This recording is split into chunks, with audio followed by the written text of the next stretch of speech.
Somewhere off the southern coast of what is now Turkey, the seabed drops away from the light in slow, uneven steps, and along one of those steps, pressed into sand and rubble at a depth where sunlight barely reaches, a shape has been resting for more than 3,000 years. It is not much to look at, not at first. A low mound of copper ingots, greened and rounded by the centuries, humps up from the slope like the spine of some sleeping creature. Beneath and around it, hidden in sediment that has drifted down grain by grain since before the first stones of many great monuments were cut, lies the remains of a wooden hull. The wood itself is mostly gone, eaten slowly by the sea and by the small creatures that live in it. But the shape of the ship persists in the pattern of what she carried, in the outline pressed into the seabed, in the quiet architecture of her cargo, still lying in the order it was stowed on the day she went down. This is older than almost anything most people would think to call old. Older than Homer, whose verses about ships and heroes and a wine-dark sea would not be sung for centuries yet. Older than the Iliad's Troy, if that city and that war ever existed in the way the poem imagines them, and if they did, they were still generations away from being fought. Older, in fact, than the youngest pyramids at Giza, whose builders had already been dead for a very long time when this ship first put to sea. When people speak of the ancient world, they often mean Greece or Rome or Egypt at the height of its power, worlds that already feel impossibly distant. This ship belongs to a world older still, a world that existed before. Most of what people call ancient had even begun, a world so early that its very ships were, until recently, almost entirely unknown to us, remembered only in fragments of myth and the faint outlines of trade routes guessed at from pottery and tomb paintings. That is what makes this wreck so quietly extraordinary. It is not simply old. It is, so far as the sea and the archaeologists who have studied it can tell, the oldest seagoing trading ship ever found in a state complete enough to be studied as a ship.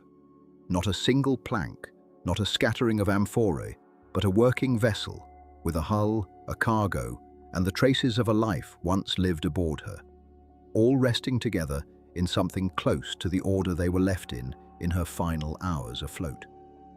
Everything that survives of her tells us not just that people crossed the sea in the late Bronze Age, which we already suspected, but how they did it, what they carried, whom they traded with, and what a working ship of that world actually looked like from keel to gunwale. Before this wreck was found, our knowledge of Bronze Age seafaring came mostly from the words of scribes and the images pressed into clay or painted onto tomb walls. A merchant mentioned in a letter, a ship sketched in profile on a wall in Egypt, a list of goods on a tablet from a palace archive. This is the first time the ship itself, the actual working vessel that made such journeys possible, could be laid bare and read like a text of her own. She is called the Uluburun wreck, named for the rocky headland nearby. Uluburun, which simply means Grand Cape in Turkish. A stretch of coastline near the small town of Kaş, on Turkey's southern shore, where the land drops steeply into the Mediterranean and the current runs hard along the rocks. It is a beautiful, unforgiving stretch of coast, the kind sailors have always had to respect, where a squall from the wrong direction or a moment's misjudgment could turn a familiar passage into a fatal one. The wreck lies not far from where such a misjudgment likely occurred, on a slope that falls away steeply from about a 5-fathom depth near the surface down toward 60 meters and beyond. A slope steep enough that a ship going down there would have slid, spilling and settling her cargo as she went, coming finally to rest, scattered along dozens of meters of seabed, rather than gathered neatly in one place. It is a discovery that, when it was finally understood for what it was, quietly rewrote what we thought we knew about the ancient world's earliest interconnected age. Because what lay in that cargo was strange and rich and utterly unlike anything a single culture would have produced on its own. There were ingots of copper, stacked and shaped like the skins of oxen, more of them than any one ship should reasonably need, alongside ingots of tin, the second half of the equation that, combined with copper, produced bronze, the metal that gave the entire age its name. There was resin, sticky and fragrant, even after 3,000 years underwater, likely meant for incense or for the varnishing of goods, carried in large storage jars alongside other cargo tucked wherever space allowed. There was ivory in more than one form, tusks of elephant and the teeth of hippopotamus, both used by ancient craftsmen for fine carving. There was raw glass, cast into ingots of deep cobalt blue and turquoise and a pale lavender, glass being at that time a substance so precious and difficult to produce that it rivaled gold in value. And there was gold itself, worked into jewelry, alongside silver and beads of amber that had travelled, astonishingly, from the shores of the Baltic Sea, thousands of miles to the north, passing hand to hand along river routes and overland tracks until they reached a Mediterranean port, and finally, a hold on this very ship.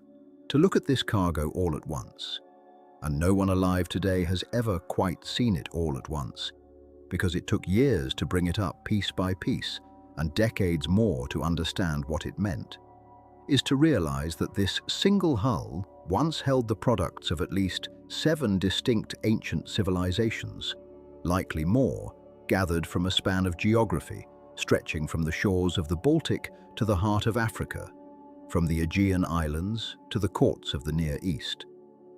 It is almost impossible, examining such a cargo, not to feel the scale of the world this ship belonged to, a world already far more connected, far more restless with trade and ambition than the quiet myths of an isolated ancient past would ever suggest. It is worth staying with that thought for a moment, because it is the heart of why this story matters at all, and it is why the rest of this account is worth following closely. From the first sponge diver's confused report of biscuits with ears lying on the seabed, all the way through the long, careful, dangerous work of raising her cargo piece by piece from the deep, to the quiet reconstruction of who this ship's crew and merchants and passengers might have been, and finally to the likely final night of her voyage, the storm, or the misjudged passage, or the simple accumulated wear of a long crossing that sent her down to the slope where she has rested ever since. If you find comfort in stories where the past comes back slowly, patiently, through the careful hands of divers and archaeologists, rather than through sudden discovery or spectacle, then this is a story worth staying with. Settle in and let the tide of it carry you gently through the centuries. There is no need to hurry toward the ending, because the wreck itself has waited 3,000 years already, and it will not mind waiting a little longer for its story to be told properly, one careful layer at a time.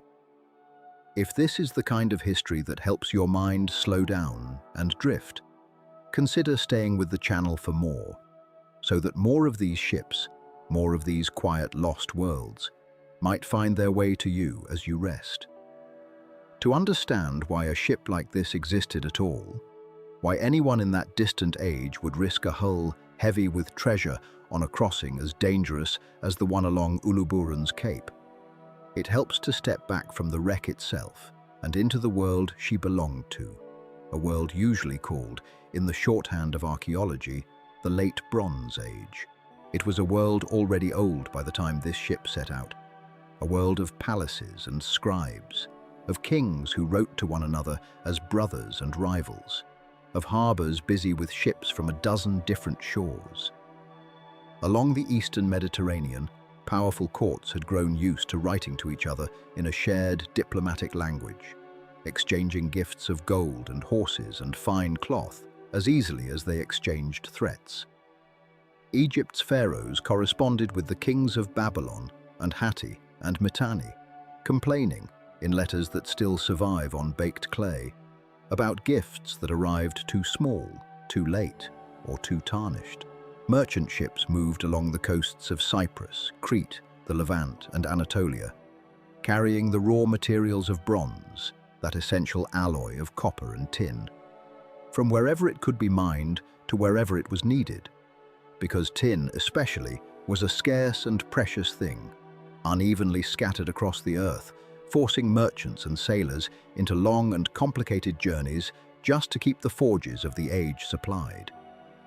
It was, in other words, a world already stitched together by water, long before anyone had a word for globalization, a world where a piece of amber from a cold northern shore could end up, after who knows how many hands and how many trades, in the hold of a ship crossing the warm waters near Anatolia's coast. It is into this hushed, half-forgotten world of scribes and kings and quietly ambitious merchants that our ship was sailing on the night her voyage ended. And it is to that world, its ports and its ambitions and its restless traffic of goods and people, across a sea that connected far more than it divided, that the story must now turn. To understand why a single ship could carry such a cargo, one must first understand the sea she sailed and the age that made her voyage possible at all. The centuries in question, roughly the 14th to the 12th before the Common Era, are usually called the Late Bronze Age, though such names arrive long after the fact, imposed by later scholars trying to draw tidy lines through a world that experienced no such divisions itself. To those who lived within it, there was no Bronze Age, only a present moment, layered thick with palaces and harbours, treaties and grain stores, and the low constant hum of ships moving from one shore to another. It was a world already old by the time our vessel set out, built upon centuries of accumulated custom, alliance and rivalry, and it was, in its own quiet way, as interconnected as any that would follow for a very long time afterward. At the centre of this world stood a handful of great powers, each vast in its own right, each dependent, whether it liked to admit it or not, on the others. Egypt, ruled from its temples and its river, considered itself the oldest and most enduring of civilizations, its pharaohs corresponding as equals, or near equals, with foreign kings in letters written in cuneiform on clay, a script and a language not their own, borrowed for the purposes of speaking to the wider world. To the north and east lay the Hittites, whose capital sat inland upon the high plateau of Anatolia, a kingdom of warrior kings and iron-willed queens, controlling trade routes that threaded through mountain passes and river valleys, and holding, some centuries later, a hard-won monopoly on certain iron-working skills that the rest of the Mediterranean would only slowly come to master.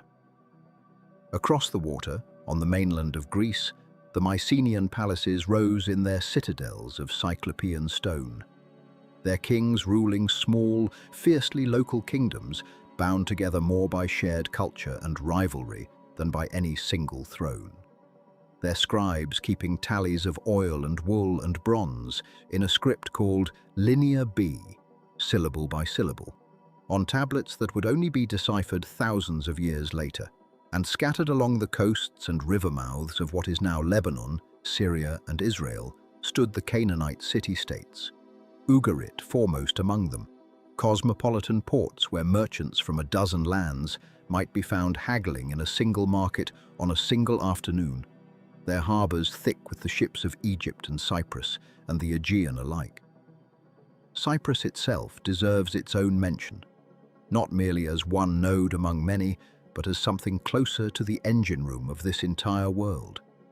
For it was there, in the red earth of the island's interior, that vast deposits of copper ore lay waiting to be mined, smelted, and shipped outward in the shape of great four-handled ingots, heavy as a man and shaped, some have thought, faintly like the hide of an ox, though this remains a matter of some debate among those who study such things closely. Cyprus supplied copper to nearly everyone, and in doing so found itself woven into every corner of this diplomatic and commercial web, its ports humming with a traffic that belied the island's modest size. None of these powers existed in isolation, and none, crucially, could produce everything it needed on its own soil. This was, perhaps, the most quietly remarkable feature of the age, that its great kingdoms, for all their pride and all their military might, were bound to one another by a fragile and constantly negotiated web of diplomacy and exchange.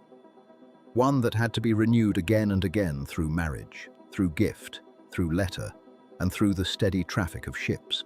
The archive discovered at Amarna in Egypt, a cache of clay tablets exchanged between Pharaoh and his fellow kings, preserves something of the tone of this world, the careful courtesies extended between rulers who addressed one another as brothers, the requests for gold dressed up in language of friendship, the occasional wounded complaint when a shipment of horses or ivory arrived late, or damaged, or short of what had been promised. Kings called each other brother even when they had never met, and even when their armies might, in another decade, face each other across a battlefield. Diplomacy in this world was less a matter of trust than of ongoing performance, each gift a small renewal of a bond that could fray at any moment. And it was through this performance, as much as through open trade, that goods crossed the sea. At the heart of all this movement, quite literally, lay bronze itself. For it was bronze that gave the age its name, and bronze that made its politics, its warfare, and its art all possible. Bronze is not, and never has been, a substance that occurs naturally in the earth ready for use.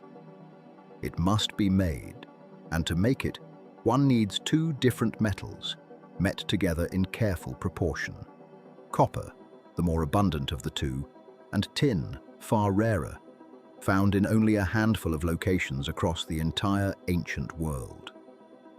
This simple mineralogical fact had enormous consequences, for it meant that no single kingdom, however powerful, however rich in one resource, could produce bronze entirely from what lay beneath its own soil. Cyprus had copper in abundance, as did certain regions of Anatolia and the Sinai, but tin was a different matter altogether.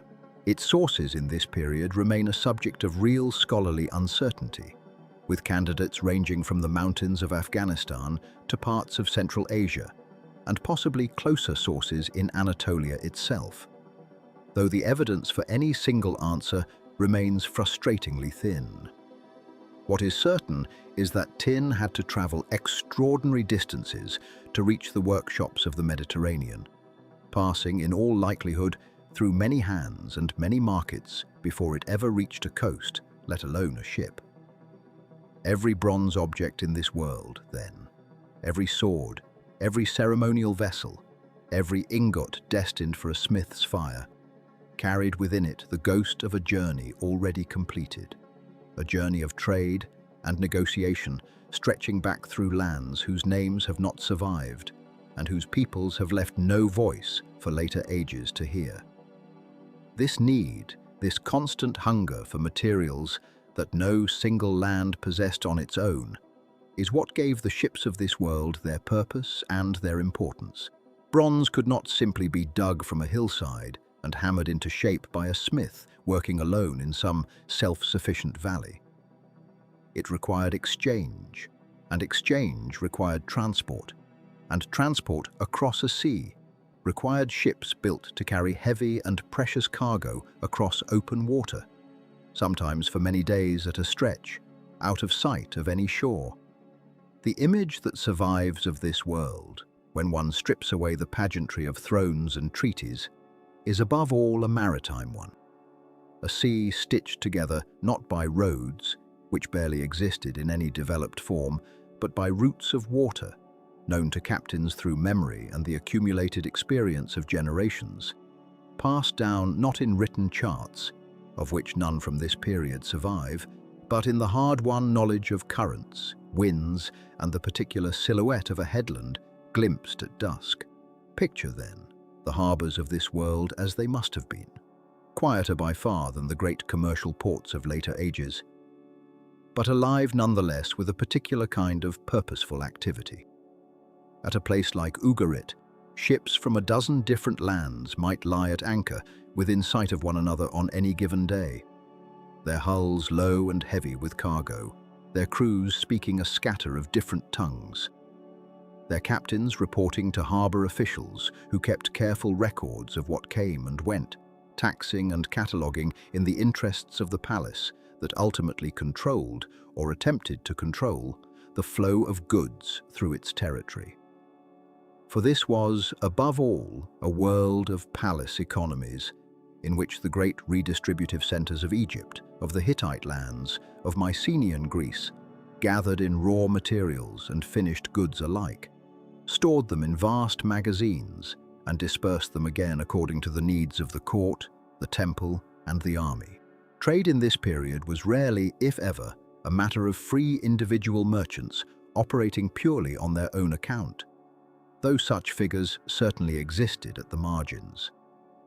More often it moved under the authority, or at least the watchful interest, of kings, who sent gifts to one another dressed as diplomacy, who commissioned voyages to secure the raw materials their workshops required, and who understood, in a way that modern economics would recognize instantly, that control over the routes of exchange was itself a form of power every bit as real as command over soldiers.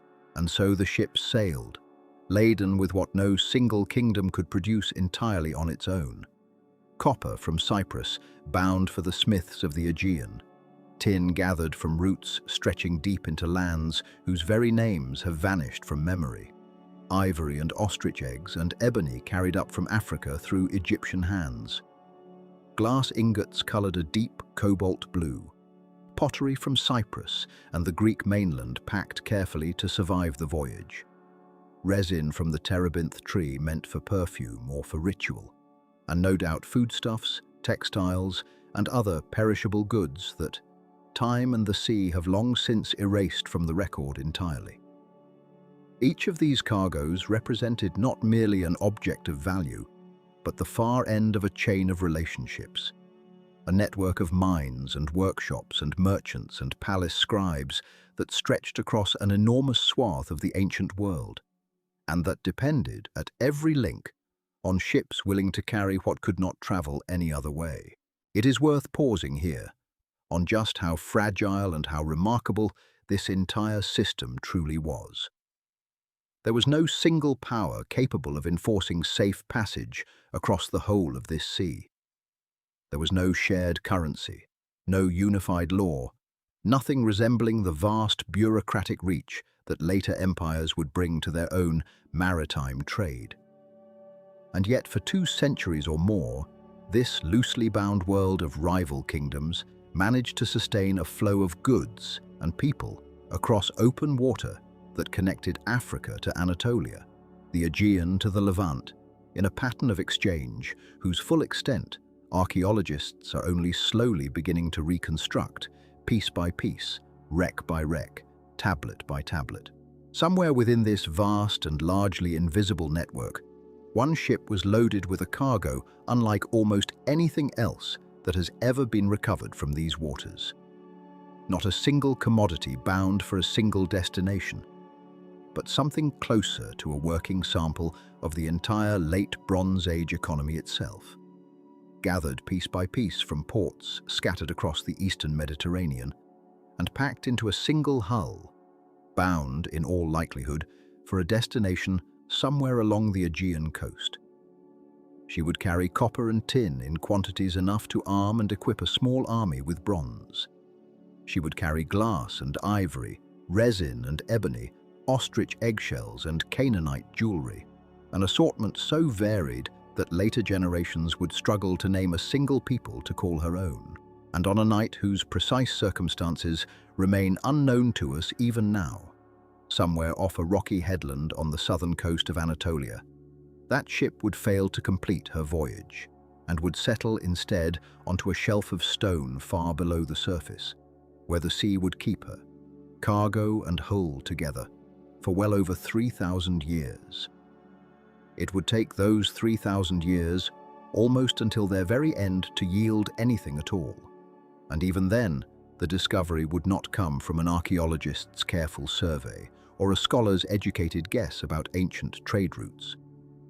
It would come instead from a man who had spent his life doing exactly what generations of men along that coast had done before him, diving into the cold water each season in search of sponges, moving slowly along the seabed with the patient attention of someone whose livelihood depended on noticing what others might overlook.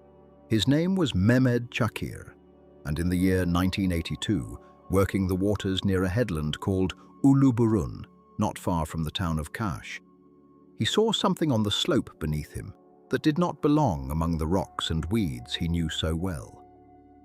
He would later describe them, in the plain and practical language of a man who had no reason yet to think in terms of history, as metal biscuits with ears. It was a strange phrase, almost comic in its homeliness, and yet it was also precise.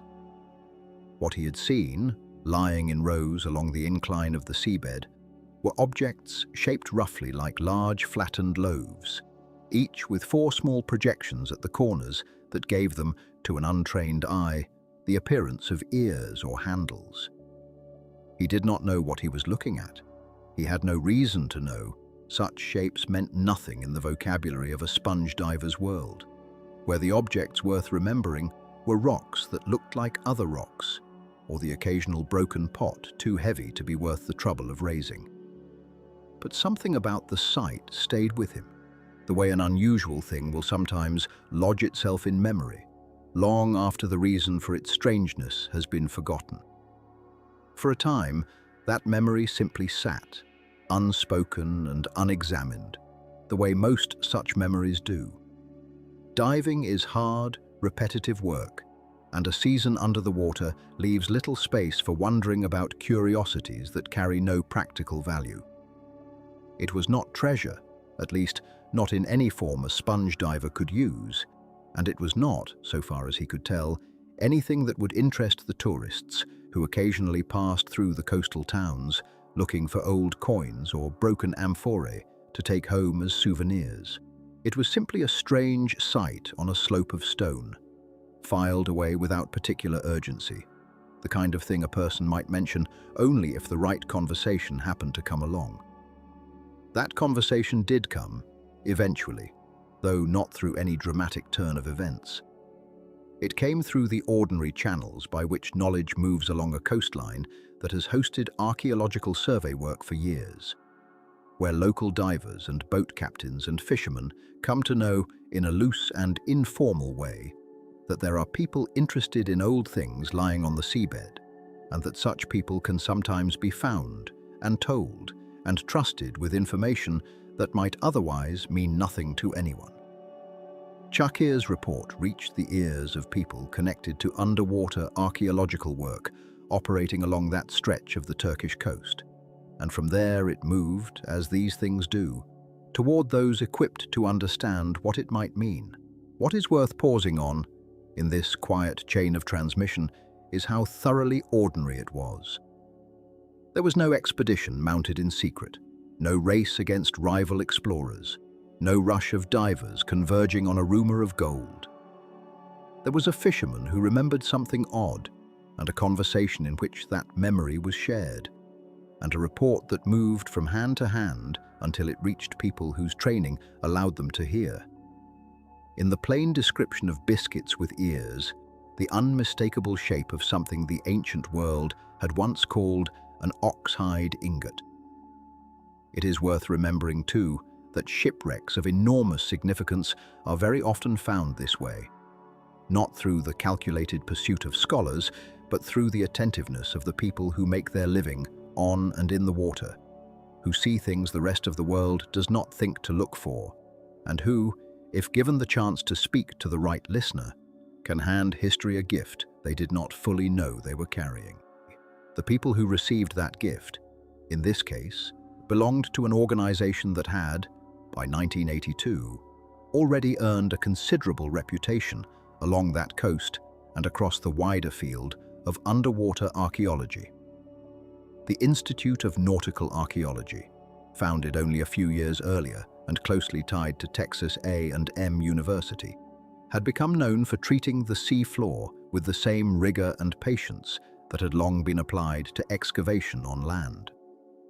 At the center of that reputation stood George Bass, a man often credited as one of the founding figures of the discipline itself, who had spent the previous 2 decades developing and refining methods for excavating shipwrecks with the same careful stratigraphy, the same insistence on documentation and context that a land-based dig would demand. Before Uluburun, Bass had already worked on other wrecks along the Turkish coast, most notably an 11th century vessel at Serse Limanı, and in doing so had helped establish, almost from nothing, the standards by which future underwater excavations would be judged.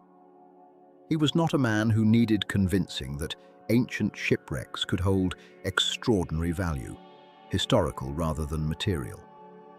He was, if anything, exactly the kind of person capable of recognizing, in a diver's second-hand description of strange metal shapes on a slope of stone, the possibility of something far larger than either the diver or the description could have anticipated.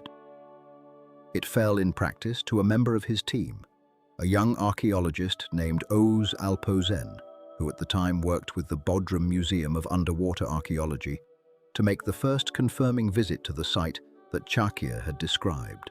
This is often how such stories unfold in truth rather than legend, not with the celebrated figure arriving first to make the discovery himself, but with a colleague, a diver, a museum official, someone closer to the ground and the water, following up on a report before larger resources are committed.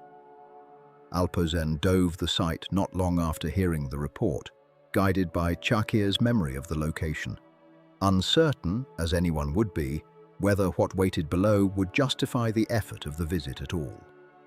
Such reports, however sincerely offered, do not always lead to something significant.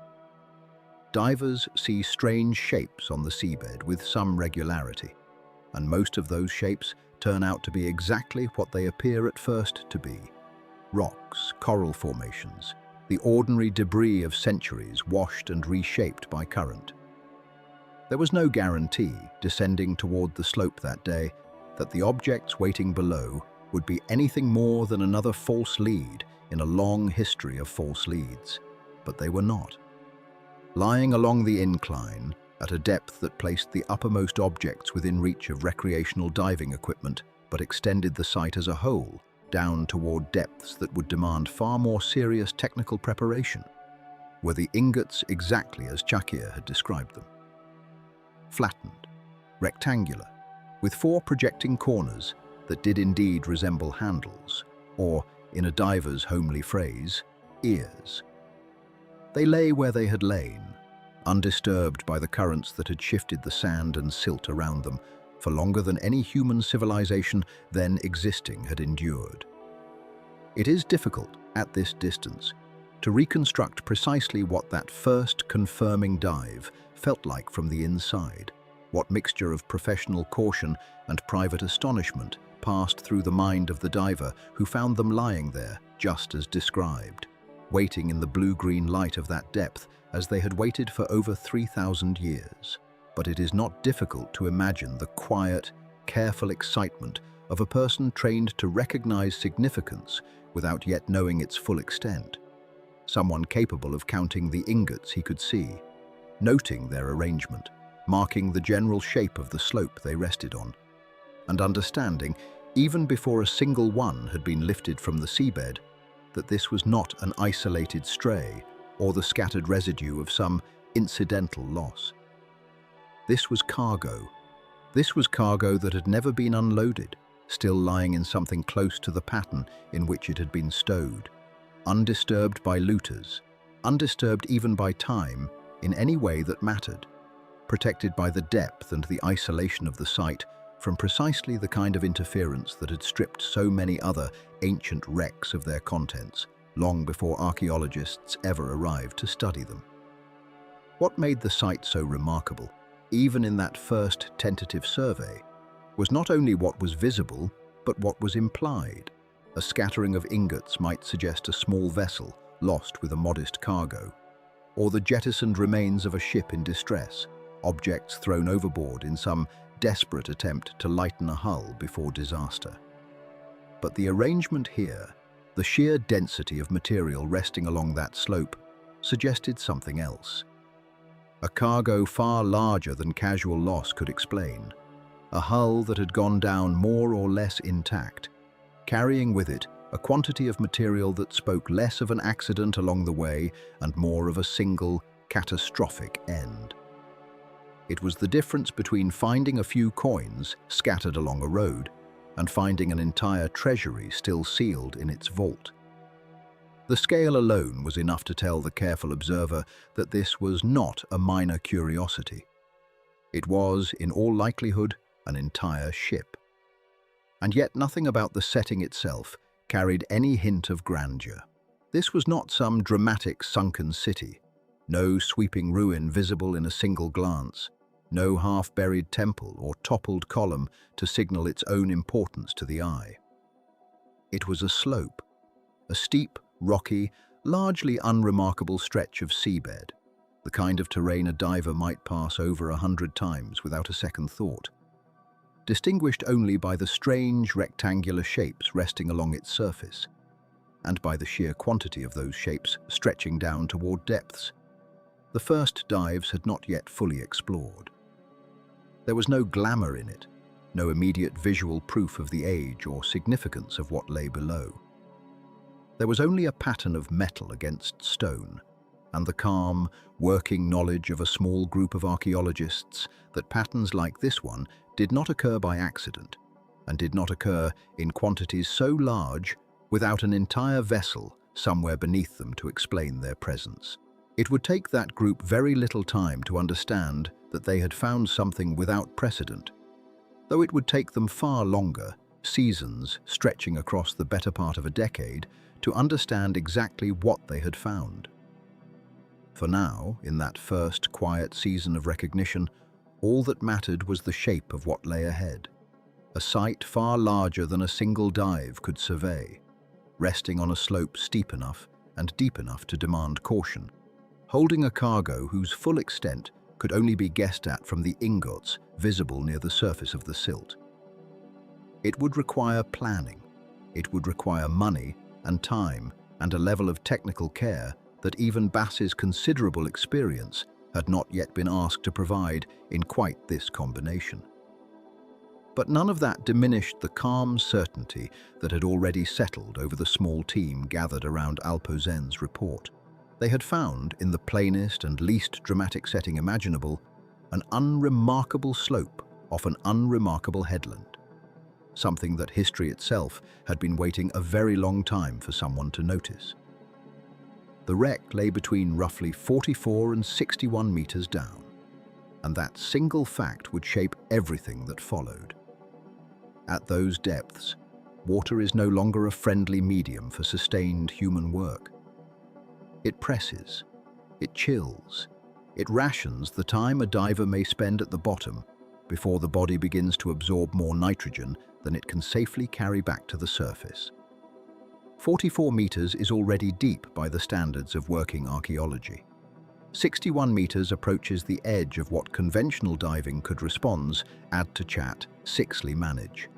And every dive at Uluburun would be conducted under that constraint, a slow arithmetic of minutes and depth that no amount of enthusiasm could shorten. But it was within those narrow windows of working time, spread across more than a decade of careful descents, that the wreck slowly gave up what the sea had kept, and among the first and most patient of its revelations was the ship herself. She was not, when the divers first began to understand her, a ship in any sense that a modern eye would recognize. There was no deck to walk, no cabin, no mast standing improbably intact after 3,000 years on the seabed. What remained was more modest and, in its way, more moving. A scatter of timbers, some still holding their shape, others reduced to ghostly impressions in the sediment, outlines where wood had once been before the sea, and its small creatures had slowly consumed it. Cedar does not survive forever. Even cedar cut from the slopes of Lebanon, and chosen, presumably, for its resistance to rot. Given enough centuries and enough hungry organisms, even the finest timber becomes a stain, a shadow, a memory of shape rather than the shape itself. And yet enough remained, enough held its form against the patient work of decay, that archaeologists could begin, plank by plank, to read the vessel's construction the way a scholar might read a manuscript with half its pages missing. But the surviving fragments still legible enough to reconstruct the sense of the whole. What they found, as they pieced it together over years of careful recording, was a hull built of Lebanese cedar, the same timber so prized across the ancient Near East that entire diplomatic relationships had been built around its trade. The same wood that would later appear in the temple accounts of kings who wanted their monuments to smell, quite literally, of the forests of the Levant. That the ship herself was built from this material was fitting, almost poetic, though the shipwrights who selected the timber were thinking of strength and availability rather than symbolism. Cedar grew tall and relatively straight along the coastal mountains that rose behind the harbors of the eastern Mediterranean, and it had long been recognized, by anyone who worked with wood, as a timber that resisted rot better than most, that held its shape under strain, that could be shaped and finished to a surface fine enough for a hull that needed to be watertight across months or years of use. The forests that produced it were not infinite, and the labor of felling, trimming, and transporting cedar down from the highlands to a coastal yard was itself a considerable undertaking, requiring oxen, sledges, ropes, and no small amount of organized labor. A ship built of cedar was already, before a single plank was fitted to another, a statement of resources. Someone had the standing to command that timber, and someone had the skill to turn it into a vessel meant for the open sea. The truly striking discovery, though, lay not in the timber itself, but in how the planks had been joined. The ship had not been nailed together in the manner that would become familiar in later centuries, when iron fastenings held hull planking to an internal skeleton of ribs and frames. Instead, the shipwrights of Uluburun had used a technique that archaeologists call mortise and tenon joinery, locked in place with wooden pegs, a method in which the edges of adjoining planks were cut with slots, and a separate tongue of wood, a tenon, was fitted into the corresponding slots of each plank, drawing them together edge to edge. Once fitted, the joint was pierced through and a peg driven through the tenon and into the surrounding plank, locking the whole assembly so that it could not slip or separate under the working of the sea. It is, when described in this way, a deceptively simple idea, but the execution demanded extraordinary precision. Dozens upon dozens of these joints, cut by hand, each one needing to align with its neighbors, closely enough that the completed hull would hold water rather than let it seep through every seam. The planks themselves were not attached to a frame first and then fastened afterward, as would become common in later shipbuilding traditions. Rather, the shell of the hull was built up plank by plank, joined edge to edge through this pegged mortise and tenon method, and only afterward, once the shape of the hull had been established by the planking itself, were internal frames inserted to brace and stiffen the completed shell. This is what specialists call shell-first construction, as opposed to the frame-first methods that would eventually dominate later shipbuilding, and it represents an entirely different way of thinking about how a hull comes into being. The shape is not imposed by a skeleton built in advance. It emerges from the plank, from the accumulated decisions of shipwrights fitting one curved timber to the next until the vessel's form declares itself. As for how large that vessel had originally been, the fragments allowed for estimates rather than certainty. But the working consensus among those who studied her placed the original hull at somewhere between 15 and 20 meters in length.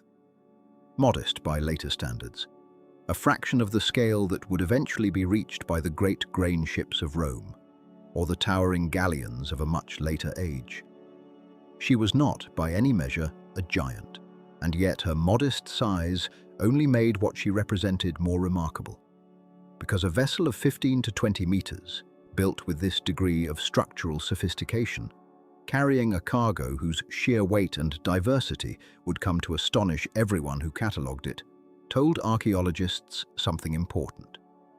That Bronze Age shipwrights, working more than 1,000 years before the classical world they thought of as the true origin of Mediterranean seafaring, already possessed a mature and confident tradition of construction, one capable of producing a hull strong enough to carry many tons of cargo across open water, reliably and evidently more than once, since a ship built for a single voyage would hardly have been worth this investment of timber and labor.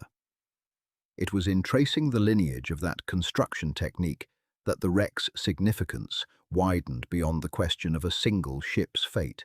Archaeologists who had spent careers studying the ships of later centuries, the merchant vessels of classical Greece, the trading ships that plied the waters under Phoenician sailors, recognized in the Uluburun hull something they had seen before, though always in wrecks 1,000 years younger. The pegged mortise and tenon joinery, the shell-first sequence of construction, the careful selection of cedar and other durable timbers, all of it echoed forward through the centuries into shipbuilding traditions that had once seemed, to those who studied them in isolation, to represent an already ancient and settled craft, a body of knowledge whose origins were assumed but never actually witnessed. Uluburun changed that. Here was the witness. Here, sitting quietly on the seabed south of Turkey, was the earliest known example of a technique that later Greek and Phoenician shipwrights would still be using. Largely unchanged in its essentials, 1,000 years after this particular hull first slid into the water. It was as though a manuscript believed to exist only in later copies had suddenly been found in something close to its original hand, allowing scholars to trace, with unusual confidence, a continuous thread of craft stretching from the late Bronze Age through the centuries that followed, carried forward not through any single written record, but through the quiet, practical transmission of skill from shipwright to apprentice, yard to yard, generation to generation, across a very long and very patient history. There is a particular kind of astonishment that comes not from spectacle, but from recognition, and those who first understood what the Uluburun hull represented experienced exactly that. It was not the astonishment of gold or ivory, though the wreck held those things too. It was the quieter, deeper astonishment of realizing that a method of building ships, one they had studied for years in wrecks from far later periods, had already existed in essentially finished form more than 3,000 years ago. That the craft had not evolved gradually into recognizable form sometime around the era of classical Greece, as many had assumed, but had already reached a level of sophistication and standardization centuries before that, in a period usually associated in the popular imagination with bronze swords and clay tablets rather than sealed, seaworthy hulls capable of carrying 10 tons of cargo across open water. The wreck did not shout this discovery. It simply lay there, plank by silent plank, and waited for patient hands to notice. And patience was, in the end, the only tool equal to the task, because so little of the hull had actually survived. Long stretches of what had once been a complete vessel existed, by the time divers reached her, only as impressions in the sediment, as the faint discoloration that marks where wood decayed in place, rather than as wood itself. Other sections had simply vanished, consumed entirely, leaving gaps that had to be inferred rather than measured. The reconstruction of the ship's original form was therefore not a matter of assembling a puzzle whose every piece lay waiting on the seabed. It was closer to reasoning backward from scattered evidence, comparing surviving fragments against known parallels, cross-referencing the pattern of surviving pegs and mortises against similar techniques recorded on later wrecks, and slowly, over years, building a picture of the whole from a hull that had given up, perhaps a third or less of its original structure. This work was carried out not in a single triumphant season, but across the full span of the excavation, refined and revised as more fragments were recovered and more comparisons became possible, a process closer to careful scholarship than to dramatic discovery. What emerged, in the end, was not a certainty carved in stone, but a considered, well-supported understanding. A hull whose form archaeologists could describe with real confidence, even though so much of the timber that once gave that form its physical presence had long since returned to the sea. It is worth pausing on that fact, because it says something about the nature of all such work. The ship that history now calls the Uluburun wreck exists today largely as an idea reconstructed from evidence, a shape inferred from shadow and splinter, patiently assembled by people who understood that certainty in archaeology is rarely absolute, and that the honest work lies in following the evidence as far as it will go, and naming clearly the places where it runs out. The hull, humble in its dimensions, extraordinary in what it revealed, would prove to be only the vessel for a cargo that was, in its own way, even more remarkable still. What the divers began to bring up from the sand, season after season, was metal in a shape that would have meant nothing to a modern eye and everything to a Bronze Age one.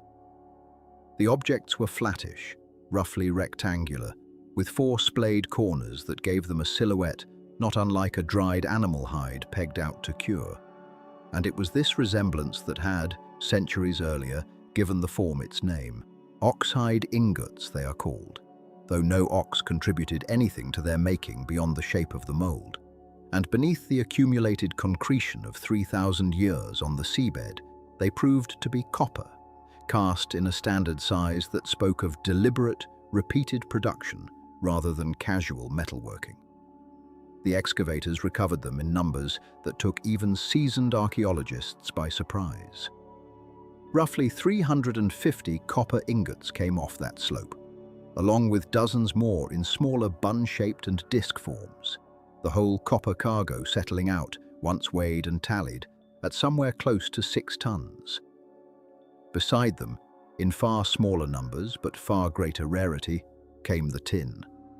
Around 120 ingots of tin were recovered, many badly corroded by seawater in ways copper generally is not, some barely holding their shape as anything more than a metallic shadow of the object they had once been, together adding roughly a further ton to the reckoning. Add it together, copper and tin, ingot and fragment, and the ship had been carrying close to 10 tons of raw metal when she went down. 10 tons is a figure that can be said quickly and understood slowly. It is the weight of a loaded modern truck, resting in the hold of a boat some 15 meters long, built from planks pegged together with wooden tenons, carried by a vessel that had no engine, no keel in the modern sense. Nothing but her hull shape and the skill of her crew between that cargo and the bottom of the sea. That such a hull could carry such a weight and still be sailed, still be steered, still make way across open water toward a harbor days or weeks distant, says something about how well her Bronze Age builders understood their material and their trade. It was not a lucky accident that put the ship in a position to sink under her own cargo. It was, until the night she was lost, a working calculation that had evidently succeeded many times before. What makes this cargo more than a simple treasure of ancient metal, though, is the ratio between its two components, because copper alone is a soft, workable material of limited use for tools and weapons, and tin alone is scarcer still and of little practical value by itself. It is only when the two are combined, copper drawn to somewhere around 90% and tin to somewhere around 10%, that the alloy known as bronze comes into being, a metal harder, more durable, more capable of holding an edge than either of its parents. And it was this alloy, more than any other single technology, that gave an entire age of human history its name. The ratio recovered from the Uluburun wreck does not sit at a tidy round number, because ancient smelting and casting could never achieve laboratory precision. But it sits remarkably close to the proportions a Bronze Age metalworker would actually have wanted, close enough that few archaeologists who have studied the assemblage doubt what this cargo was for. This was not a random assortment of metal picked up wherever it could be found. This was a deliberate, calculated shipment, gathered specifically because copper and tin together, in these rough proportions, were worth vastly more than either metal alone. Because together, they were the raw material of weapons, of tools, of the fittings and furnishings of Bronze Age courts, of everything that a palace economy needed to arm its soldiers and equip its craftsmen. Someone, somewhere, had understood this equation precisely enough to assemble nearly the exact mixture needed, load it aboard a single hull and send it out across the sea.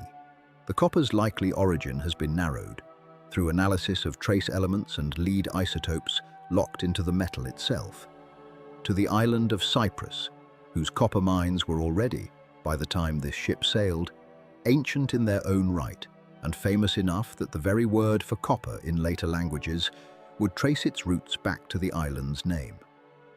Cyprus sat conveniently along plausible routes between the eastern Mediterranean coast and the Aegean, and its mines had for centuries been feeding the furnaces of surrounding civilizations with a steady supply of workable ore, smelted down and cast into these same recognizable oxide shapes for ease of transport, stacked and carried like standardized units of currency long before coined money existed in the region. That the ship's copper traces back, most probably, to Cyprus fits comfortably into a trade picture archaeologists already understood in broad strokes. One more data point confirming a route that ancient texts and other archaeological finds had already suggested. The tin is a different matter entirely, and it is here that the cargo's full significance begins to unsettle easy assumptions about the boundaries of the Bronze Age world. Tin sources near the Mediterranean are scarce, scattered, and in the second millennium before the Common Era, largely undeveloped compared to the demand for the metal that trade across the region clearly required. Scholars have spent decades tracing candidate sources, testing isotopic signatures against known deposits, and the honest conclusion, repeated by researcher after researcher, is that no confident, unanimous answer has yet been reached. The most persistent and best supported hypotheses point towards sources far to the east, in the mountains of Central Asia, in regions of modern Uzbekistan or Tajikistan, or possibly toward ancient tin workings identified in Afghanistan, districts whose ore deposits were already being worked in antiquity and whose isotopic fingerprints, in some studies, align plausibly with tin recovered from Uluburun and from other Bronze Age contexts across the wider region. If these identifications hold, and the debate among specialists continues without full resolution, then the tin aboard this modest wooden ship had already traveled a distance almost impossible to picture before it ever touched salt water. From mountain valleys deep in Central Asia, the ore or worked metal would have passed through the hands of trader after trader, likely following overland routes through Mesopotamia, perhaps down the Euphrates, or along caravan tracks that connected highland mines to lowland cities, exchanged, reweighed, and carried onward across a chain of hands and languages and kingdoms, before it ever reached a Levantine or Cypriot port where it could be loaded, at last, onto a ship bound west across the sea. Consider the geography for a moment, not as an abstract map, but as a physical distance a real substance had to cross. The mountains proposed as sources for this tin lie, by the most conservative estimates, well over 2,000 miles from the eastern Mediterranean coastline, where the Uluburun ship likely took on her final cargo. There were no direct roads for such a journey, no single continuous route mapped and maintained by any one authority. There was only a broken chain of regional trade networks, each connected to its neighbors by relationships built on mutual advantage, each ignorant, most likely, of exactly where the metal had come from or where it was ultimately going. Each link in the chain simply passing valuable cargo onward to the next willing partner in exchange for something of comparable worth.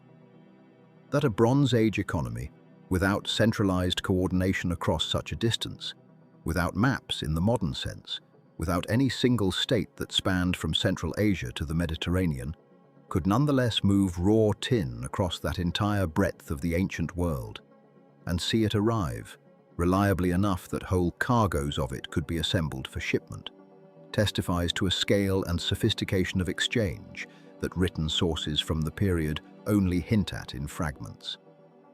The Uluburun wreck does not merely support what historians suspected, from letters and inventories preserved in royal archives.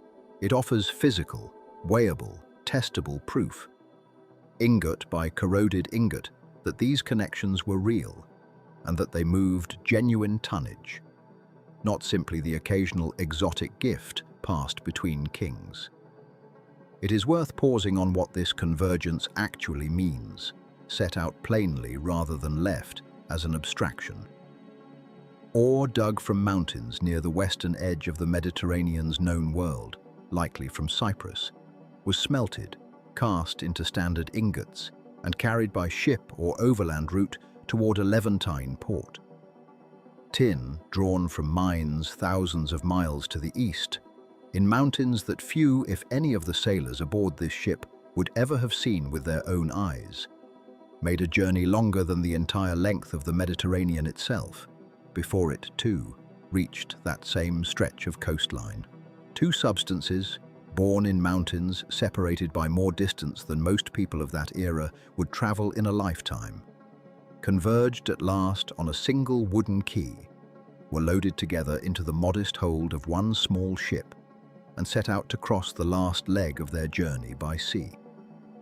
That final leg, a matter of some hundreds of miles, along a familiar Mediterranean coastal route, would prove to be the one leg neither cargo would complete. The mountains had done their part. The traders, the caravans, the middlemen in cities whose names survive only in fragments of clay tablets, had done theirs. It was the sea, in the end, that intervened, and what should have been an unremarkable delivery, one shipment among presumably many such shipments in a long, ordinary, functioning trade network, became instead a sealed and singular moment, frozen at the instant of its failure and preserved for 3,000 years exactly as it stood. There is a certain quiet weight in simply holding the final number in mind without further comment. 10 tons of copper and tin, in the proportions bronze required, sufficient once smelted, cast, and worked by skilled hands to arm and equip something on the scale of a small army. Swords, spearheads, armor fittings, chisels, axes, the ordinary and extraordinary tools of a Bronze Age world built on this one alloy. That quantity of transformative potential, gathered from opposite ends of the known world, rested at the bottom of the Aegean Sea, wrapped in silence and stone for longer than most of human civilization's recorded history. No army was ever equipped with it. No sword was ever drawn from it.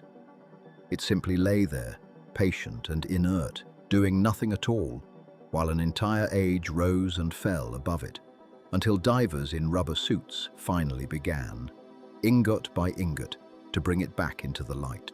Beyond the copper and tin, the hold held quieter cargo, the kind that spoke less of armies and more of tables set for feasts, of rooms perfumed against the heat, of hands that valued beauty as much as utility. Divers began to bring up storage jars, dozens of them, thick-walled and heavy even when empty, the kind that Canaanite merchants had used for generations to move goods safely across open water. Some still held their contents after 3,000 years beneath the sea.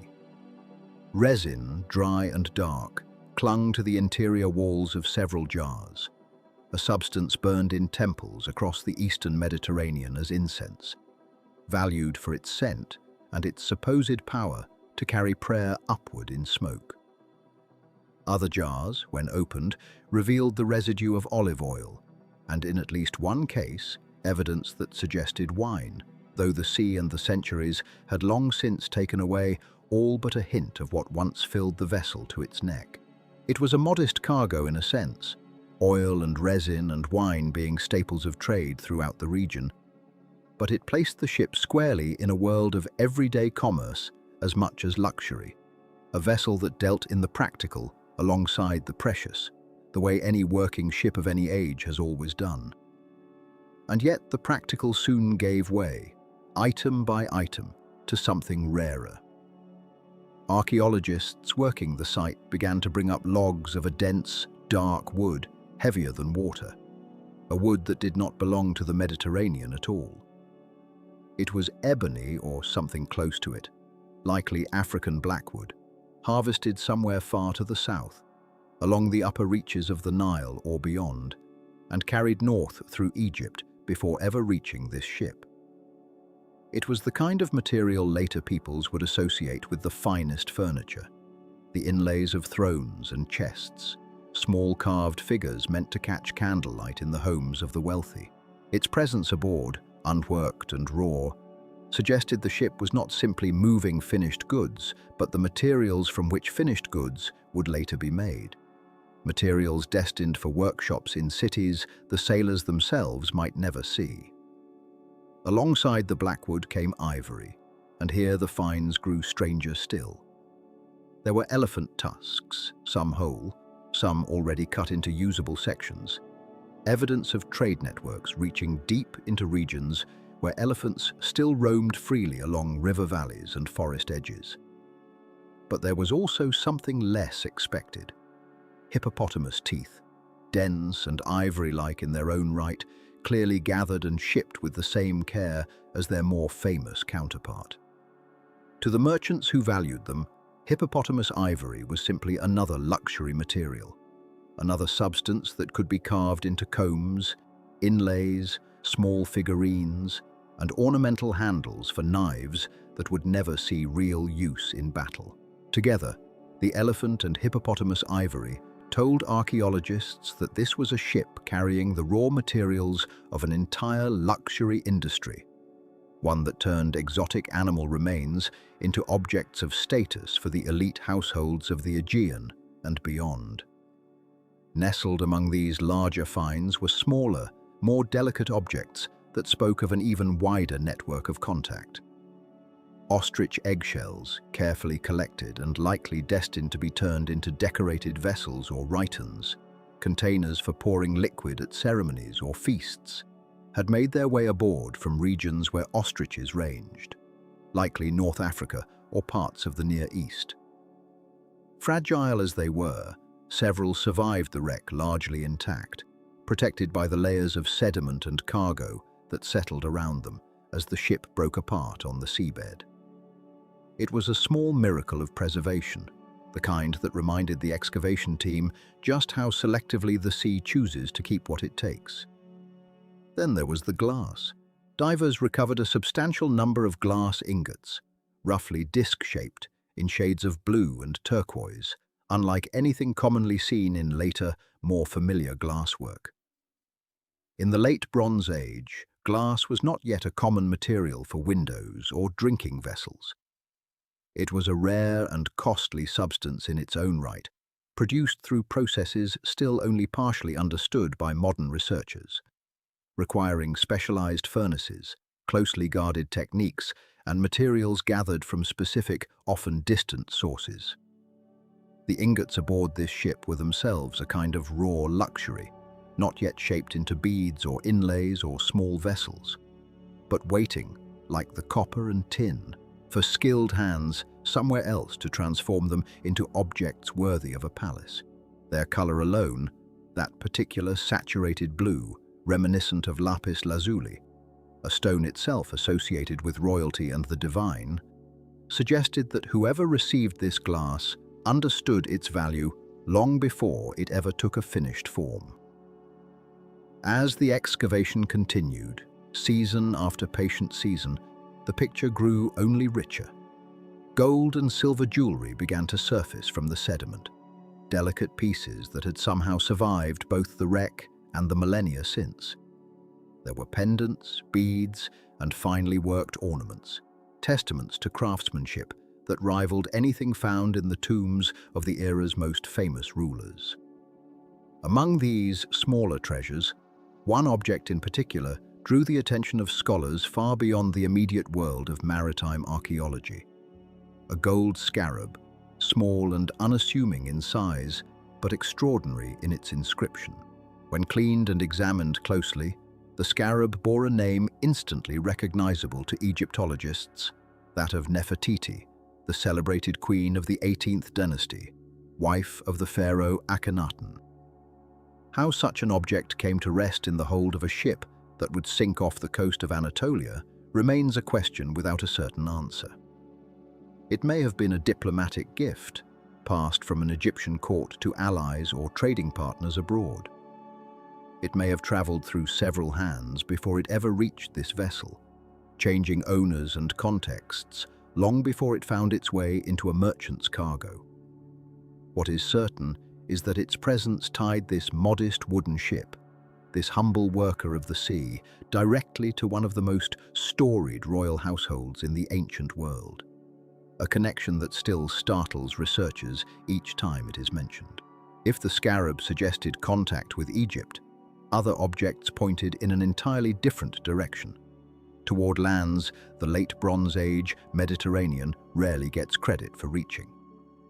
Among the beads and small ornaments recovered from the wreck were pieces of amber, warm and golden, their chemical signatures eventually traced back not to any local source, but to the Baltic region, thousands of kilometers to the north. The presence of Baltic amber aboard a ship that also carried Egyptian royal jewelry, African ivory, and Cypriot copper meant that the network this vessel belonged to was almost unimaginably vast. Stretching from the cold shores of northern Europe to the sun-baked riverbanks of Africa, all converging, however briefly, within the same modest hull. It was a quiet reminder that the ancient world, though divided by distance and language and custom, was already far more interconnected than most later observers had ever assumed. For the archaeologists piecing together this catalogue of objects, season after season, there came a slow, settling realization. Less a single moment of discovery than an accumulation of understanding that grew heavier with every artifact raised from the seabed. This was not simply a cargo ship in the ordinary sense, hauling raw materials from one port to another for straightforward commercial gain. This was something closer to a floating museum, a single vessel carrying within its hold an almost complete cross-section of the luxury trade of the entire late Bronze Age world. Copper and tin for the forges, yes, but also ebony for the furniture makers, ivory for the carvers, ostrich shell for the artisans of ceremonial vessels, glass for those who understood its rarity. Gold and silver worked into forms fit for royal favor, and amber carried down ancient trade routes from a world away. Rarely, if ever, has a single find offered such a complete portrait of what wealth and beauty meant to the people of this era, all preserved together by the accident of a single night's disaster. It is this remarkable variety, gathered so densely within one hull, that has led many who study the wreck to question whether the word merchant fully captures what this ship actually was. A simple trading vessel, moving between working ports for straightforward commercial exchange, might reasonably be expected to carry a narrower range of goods, focused on regional demand and predictable markets. This ship instead reads more like an inventory of gifts, a floating collection of exactly the kinds of objects that would pass between rulers, between palaces, between courts eager to maintain alliances, honor treaties, or simply display the reach of their influence to rival powers. Some researchers have suggested that the ship may have been engaged in exactly this kind of exchange, sailing not merely from port to port in search of profit, but from palace to palace, Carrying diplomatic cargo meant to cement relationships between distant rulers who understood the language of luxury goods as fluently as they understood any spoken tongue. Whether this vessel was purely commercial, purely diplomatic, or something that blurred the line between the two, as so much long-distance trade in this era likely did, remains a question the wreck itself cannot fully answer. What the sea preserved was not a written manifest or a merchant's careful account, but simply the goods themselves, silent and patient, waiting to be understood by hands separated from their original owners by more than 3,000 years. And in that silence, in that vast and careful accumulation of copper and glass and ivory and gold, archaeologists found something that felt, in its own quiet way, like a message, a reminder that even in an age so often imagined as isolated and slow, ambition and beauty had already found ways to cross seas, connect courts, and gather, however briefly, within the modest wooden ribs of a single ship, bound for a destination it would never reach. Beneath all that cargo, beneath the ingots and the terebinth resin and the ostrich eggshells packed like fragile secrets in the hold, there were smaller things, things that did not speak of kings or courts, but of hands. A folding wooden writing tablet, its leaves hinged together and meant to be filled with wax for temporary notes, was recovered from the wreck, and it remains among the oldest examples of its kind ever found. A small object that hints at a literate presence aboard, someone who kept records, tallies, perhaps letters, on a surface long since gone to the sea. There were weapons too, blades and spearheads, and there was armor, or at least the fragments of it, corroded and reshaped by 3,000 years of salt water, but recognizable enough to suggest that this ship, however peaceful its purpose, did not sail unarmed. There were tools, humble and practical, awls and chisels and small hammers, the kind of implements a crew would need, not for commerce but for survival, for keeping a wooden hull sound across a long and uncertain voyage. And scattered among the ingots and the beads, small and easy to overlook against the grander treasures nearby, archaeologists found cylinder seals, cut from stone, engraved with symbols and figures whose exact meaning has faded, even as their physical form endured, seals that would once have pressed into wax or clay to mark ownership, to authenticate a transaction, to say, in the visual language of the age, "This belongs to me," or "This comes from my hand." The names attached to those seals are gone. The individuals who once carried them, who once pressed them into soft material to leave their particular mark upon the world, left behind no trace of identity beyond the objects themselves. And so the ship, for all its wealth of cargo, became also a ship of quiet, anonymous evidence. A vessel that preserved the tools of specific lives without preserving the lives themselves. It is in these small and personal items, more than in the grandeur of the copper and tin, that the human presence aboard the Uluburun ship begins to take on a certain shape, however faint. The seals, in particular, offer a hint of the crew's origins, for their carving style and iconography suggest connections not to a single cultural tradition, but to several, an indication that has led scholars to consider the possibility that this was not a ship crewed entirely by people of one place, one language, one allegiance, but something more mixed, a working crew drawn from different corners of the Eastern Mediterranean world, brought together not by shared origin, but by shared trade. Some of the personal items found aboard carry associations with Canaanite craftsmanship and custom, echoing the Levantine coast, the ports of a region whose merchants were already, by this era, deeply woven into the maritime commerce of the wider sea. Others carry associations that point toward the Mycenaean world, the palatial culture flourishing at that time on the Greek mainland and across the Aegean islands. A culture whose material tastes and symbols appear among the smaller finds in ways that suggest more than mere cargo, more than goods simply being transported from one place to another. Two Mycenaean-style items in particular, both closely tied to personal use rather than trade, have led researchers to propose that at least a pair of individuals of likely Aegean origin were present aboard the ship, whether as passengers, as merchants, or as members of the crew itself. It is a modest piece of evidence, and it does not permit certainty, but it opens a door onto a compelling possibility that this ship, sailing with a cargo already remarkable for how many distant lands it touched, may also have carried a crew that mirrored that same reach, a small floating community of Canaanite sailors and Aegean travelers, and perhaps others besides, working together across a language and cultural divide that modern historians can only partially reconstruct. If true, and the evidence permits it as a strong possibility rather than settled fact, it complicates any simple picture of Bronze Age trade as something conducted by isolated, self-contained peoples, occasionally brushing against one another at fixed points of exchange.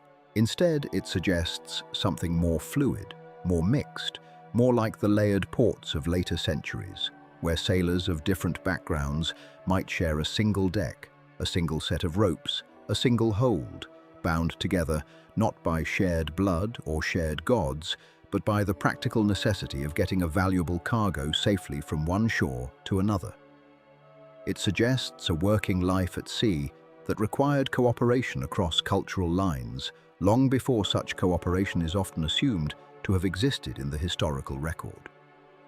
And it suggests, too, that whatever conflicts or rivalries defined the era's larger political relationships, the daily business of trade produced its own quieter accommodations, its own working partnerships, forged not in treaties, but in the shared discomfort and skill of a long voyage. Alongside these traces of possible origin, the wreck yielded smaller finds that speak less to identity and more simply to the texture of daily shipboard life. The unremarkable rhythms of eating, cooking, and working that would have filled the hours between ports regardless of who filled them. A set of nested bronze tools, cups and bowls and implements designed to fit neatly one within another for storage in the ship's cramped space, was recovered largely intact, a small marvel of practical design that speaks to careful, repeated use. An object shaped by the specific requirements of life on a working vessel where every measure of space mattered. There was a conch shell as well, its natural form modified so that it could be blown like a trumpet, an instrument likely used for signaling, whether to mark the hours, to call the crew together, or to announce the ship's approach to a harbour still out of sight beyond the waves. And there were cooking wares, simple ceramic vessels scorched and worn from use, alongside the remains of foodstuffs, olives, almonds, grapes and grain, that once fed the men who worked this ship day after day across open water. None of these things carried the same glittering weight as the gold pendant or the ivory trumpet mentioned in earlier accounts of the wreck's grander finds, and none of them would fetch admiration in the way a scarab bearing a queen's name might. But in their own modest fashion, they carry a different kind of significance, for they are the objects of ordinary use, the possessions and instruments that had nothing to do with commerce and everything to do with simply living, hour by hour, aboard a ship far from land. They are the things a crew touched without thinking, the bowls they ate from, the tools they reached for without needing to look, the shell horn whose sound they would have recognized instantly, even half asleep in the dark hours of a long watch. It is through such objects, more than through the ingots or the gold, that the wreck stops being merely an archive of Bronze Age wealth and becomes instead something closer to a home, however temporary, however cramped, a floating world in which real people cooked, listened for signals, worked with their hands, and rested when they could. The presence of weapons and armor fits into this same quiet human picture, not as evidence of violence enacted, for there is no sign the ship met a hostile end, but as evidence of a world in which danger was simply assumed, a routine hazard to be prepared for rather than a dramatic exception. Piracy was a genuine risk across the Bronze Age Mediterranean, as it would remain for millennia afterward, and a ship carrying a cargo as valuable as this one, openly displaying the wealth of copper and tin and luxury goods that filled its hold, would have made an attractive target for those willing to take it by force. The blades and spear points found among the wreckage, corroded now into brittle shapes barely resembling their original forms, were very likely intended for exactly this purpose, not to conquer or invade, but to protect, to give a small crew some means of defending the fortune they carried should the need arise on open water, far from any port that might offer help. It is a detail that adds a layer of vulnerability to the picture of Bronze Age trade, reminding us that behind the exchange of luxury goods between distant courts lay real risk, real danger, borne not by kings and queens in their palaces, but by the sailors who actually carried the goods across the water. Men whose survival depended not only on skill with sail and oar, but on a willingness, if pressed, to fight for what the ship carried. And so the human picture that emerges from these smaller finds is a modest but affecting one. A crew, likely mixed in origin, likely drawn from more than one coast and more than one language, working together to keep a heavily laden ship moving safely across dangerous water.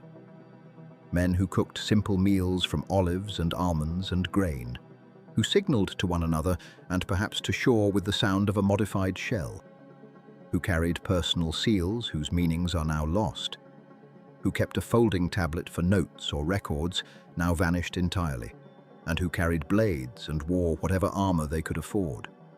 Not out of aggression, but out of a practical understanding that the sea, and those who traveled it, were not always safe.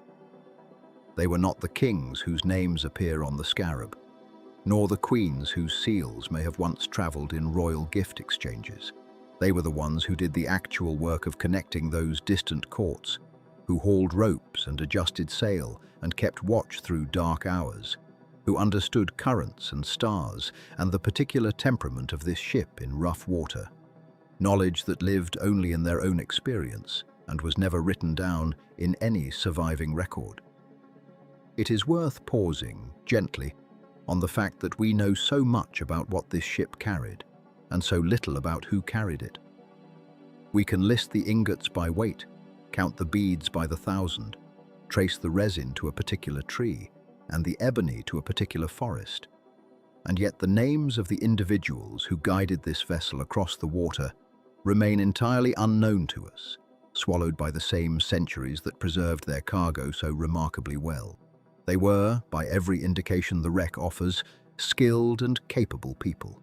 Sailors experienced enough to navigate a heavily loaded ship across open Mediterranean water. Traders knowledgeable enough to understand the value of what they carried. Individuals cosmopolitan enough, perhaps to work comfortably alongside others from different shores and different tongues. They guided what was, in effect, a floating archive of their world, an accumulation of goods that would outlast their own memory by 3,000 years and more. And yet they sailed without any expectation that their names would be needed by anyone beyond their own immediate world. Without any sense that centuries later, divers and archaeologists would sift through the remains of their final voyage, searching for some trace of who they had been. They were simply doing their work, guiding a valuable and vulnerable cargo toward a destination now lost to us, carrying with them their tools, their small comforts, their means of defense, and whatever knowledge and skill had brought them this far already. Their cargo endured, their names did not. And in that quiet asymmetry lies one of the wreck's most enduring, most human truths. The cargo itself, silent as it was, could still speak. Where a single object might tell a diver almost nothing, thousands of objects, cross-referenced and compared against everything known of Bronze Age trade, could sketch the outline of a journey. No log survived, No captain's record named the ports the ship had touched before the night she went down.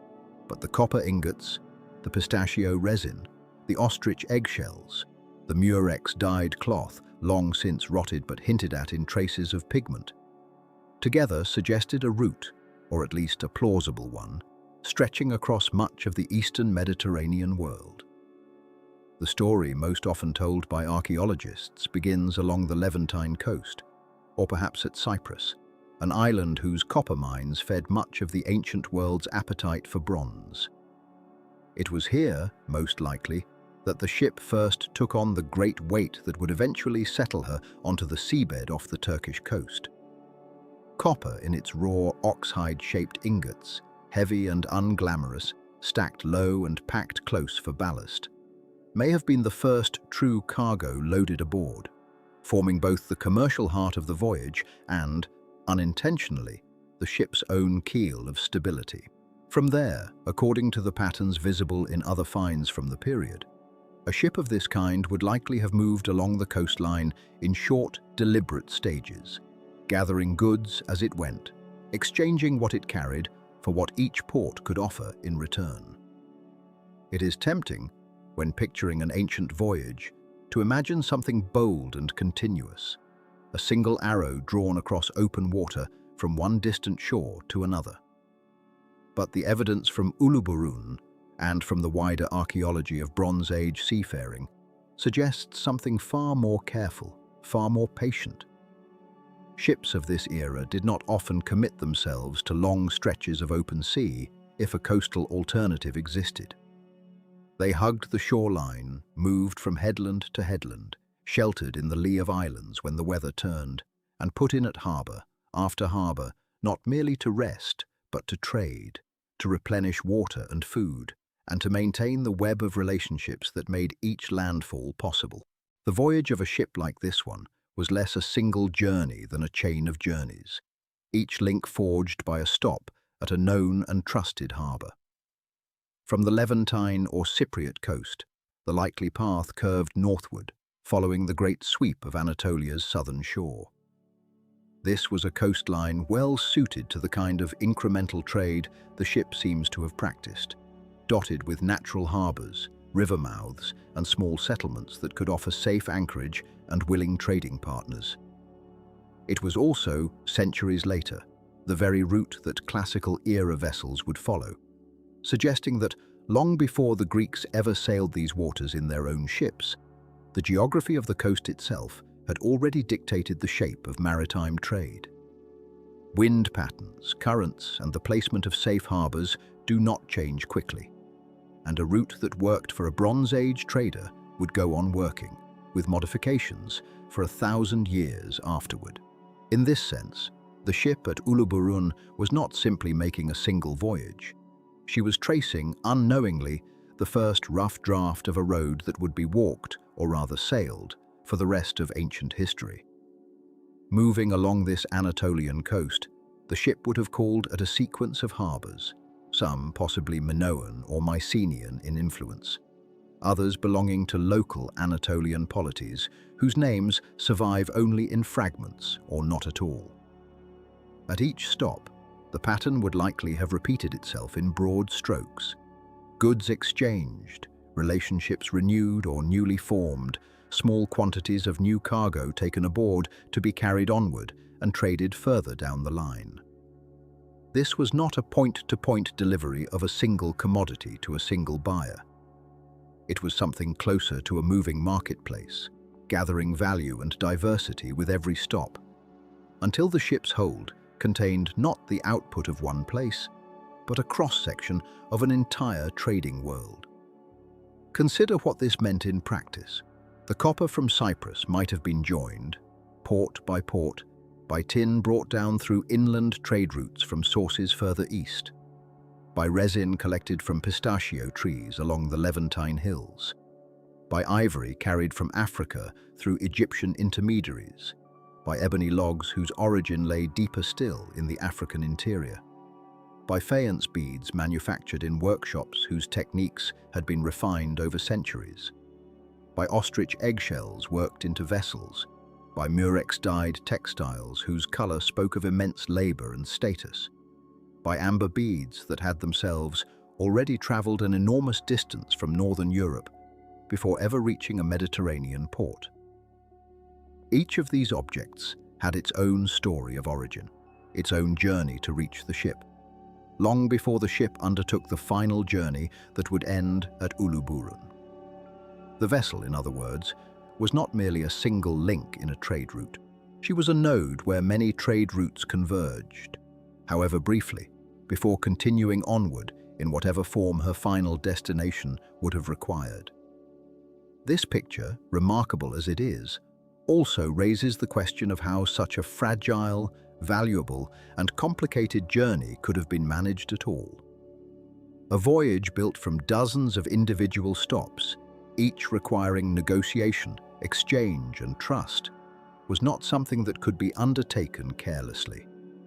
It required knowledge accumulated over generations: which harbors were safe, which rulers or officials expected, which courtesies, which season of the year made a particular stretch of coastline passable, and which made it treacherous. It required, too, a kind of diplomatic fluency that went beyond simple commerce. To be received in a foreign harbor, to be allowed to trade, to be protected rather than plundered, a ship's crew needed some assurance that they would be recognized as legitimate traders rather than intruders or threats. This suggests networks of established relationships, perhaps renewed year after year, season after season, by ships very much like this one, sailing much the same route, carrying much the same kinds of goods. The winds themselves imposed their own discipline on this exchange. The Eastern Mediterranean's seasonal patterns, still studied by sailors today, would have dictated when it was safe to move along certain stretches of coast and when it was wiser to wait in harbor. A ship caught in the wrong season, attempting a passage against prevailing winds, risked delay at best and disaster at worst. The choreography of such a voyage, then, was not simply nautical but calendrical, dependent on a deep understanding of when the sea allowed passage and when it did not.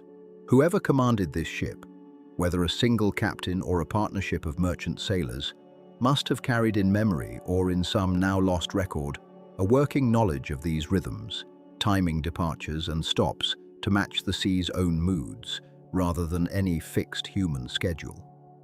There is something almost musical in this description, if the metaphor may be allowed. A voyage built from harbor to harbor, timed to wind and season, dependent on relationships renewed at each stop, resembles less a straight line than a sequence of notes, each one following logically from what came before, each one dependent on the specific conditions of its moment. The ship did not simply sail from one place to another. She moved through a rhythm established over generations of similar voyages, absorbing and redistributing goods as she went, playing her small part in a much larger and older composition of exchange that stretched across the entire Eastern Mediterranean world. It is worth pausing on the scale of what this represents. A single hull, some 15 meters in length by the estimates most commonly given, carrying cargo whose origins span thousands of kilometers in every direction, tells a story of connection far larger than her own physical size might suggest. Copper from Cyprus, tin from sources possibly as distant as Afghanistan by the time it reached the Eastern Mediterranean through multiple stages of trade, ebony from Africa, amber from the Baltic, ivory whose journey likely passed through several hands before ever touching this ship's hold. To gather all of this into one vessel required not a single act of trade, but the culmination of many acts of trade, stretching backward through time and outward across geography until threads from opposite ends of the known world met, briefly, in the hold of one small ship, making her way along the Anatolian coast. And then, in a single night whose details remain unknown to us, all of that patient accumulation came to an end. The ship that had gathered these goods across so many ports, so many negotiations, So many careful calculations of wind and season went down before she could complete whatever leg of the journey still lay ahead of her. Whether she was bound for a Mycenaean port in the Aegean or intended to continue further still cannot be said with certainty. The cargo she carried when she sank represents not a finished delivery but an interrupted one, a voyage caught in its middle chapters rather than its conclusion. In this sense, the wreck at Uluburun offers something rarer than a simple snapshot of Bronze Age trade. It offers a moment suspended mid-transit, a ship still carrying the accumulated weight of many ports, many relationships, many careful acts of exchange, never delivered to whatever final destination had been intended for the goods she held. It is this quality, perhaps more than any single object recovered from her hold, that gives the wreck its particular power. She is not a monument built to be remembered, not a tomb prepared with foresight, not a message left deliberately for the future. She is instead the frozen middle of an ordinary, if remarkable, journey, undertaken by people whose names we do not know, following a route shaped by winds and harbors and relationships built over generations, carrying goods whose origins reached from northern Europe to inner Africa to the mountains of the Near East. In her hold lies a slow, patient network of exchange, one that took centuries to build, and that she, in her final hours afloat, briefly and unknowingly embodied in full. When she settled onto the seabed off the Anatolian coast, she carried with her not merely cargo, but the entire shape of a world's commerce, paused mid-sentence, waiting more than 3,000 years to be read again. It is worth pausing here, before the wreck's final hours are told, to widen the lens a little and to set this modest hull against the fuller sweep of ancient shipbuilding, so that her place within it might be understood clearly rather than assumed. For the ship that sank off Uluburun was not, by the measures her own century would have recognized, a giant. She was not built to awe, not raised to declare the power of a throne, not carved with the likeness of gods to carry a ruler into the next world. Ships of that kind existed already in her age, and ships far larger than her would rise long after she had settled into silence at the base of a limestone slope. To place her rightly, one must understand what she was not, before returning gently to what she was. In Egypt, in the centuries surrounding her own, ceremonial vessels were built on a scale that dwarfed anything a merchant captain of the eastern Mediterranean might have imagined needing. The solar bark discovered sealed beside the Great Pyramid of Giza, disassembled and laid to rest in careful order for a pharaoh's use in the afterlife. Stretched some 40 meters from stem to stern, built of cedar planks, fitted with a precision that still puzzles those who study her.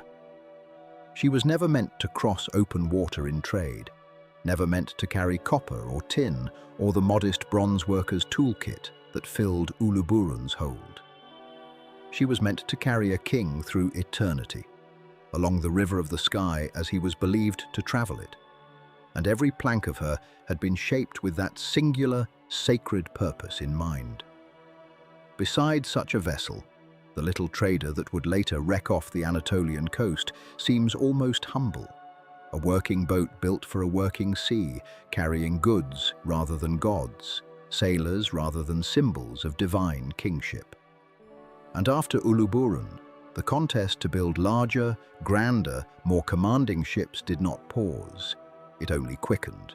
The centuries that followed her sinking saw the rise of the war galley, long and lean and driven by ranks of oarsmen, built not for cargo but for speed and the taking of other ships. Fleets of these vessels would one day decide the fates of empires, their hulls stretched to carry more rowers, their prows fitted with bronze rams meant to open the sides of rival ships beneath the waterline. Later still, in the centuries beyond even those wars, ships would grow larger again, built to carry grain across the breadth of the Mediterranean in quantities that could feed a city for a season, their holds vast enough to swallow whole harvests, and later than that, across a gulf of time that would have meant nothing to the sailors of Uluburun's day. Ships would rise built purely for spectacle. Floating palaces meant to declare the wealth of an emperor to any who saw them pass. Each of these vessels, in its own age, was a kind of answer to a question that never stopped being asked. How much more can be carried? How much further can be sailed? How much greater can a hull be made before the sea itself refuses it? Uluburun's ship stands nowhere near the summit of that long contest. She was, by any measure of scale or ornament, a small and unassuming craft, built to do one thing well rather than to announce her doing of it. And yet, and this is the quiet turn worth sitting with, none of the ships that followed her, not the ceremonial barges of Egypt, not the war galleys of later centuries, not the grain haulers or the floating palaces, would offer historians so complete a portrait of the world that built them. The solar bark tells us what a king wished to carry into the next life. The war galley tells us how empires fought for supremacy upon the water.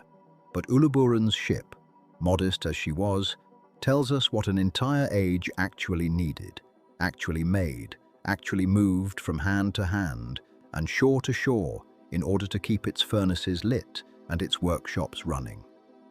She is not the largest vessel of her kind ever found, nor even close to it. She is, instead, the most complete, and completeness, in the slow, patient work of understanding a vanished world, has proven itself worth more than scale. This is the quiet paradox at the heart of her story.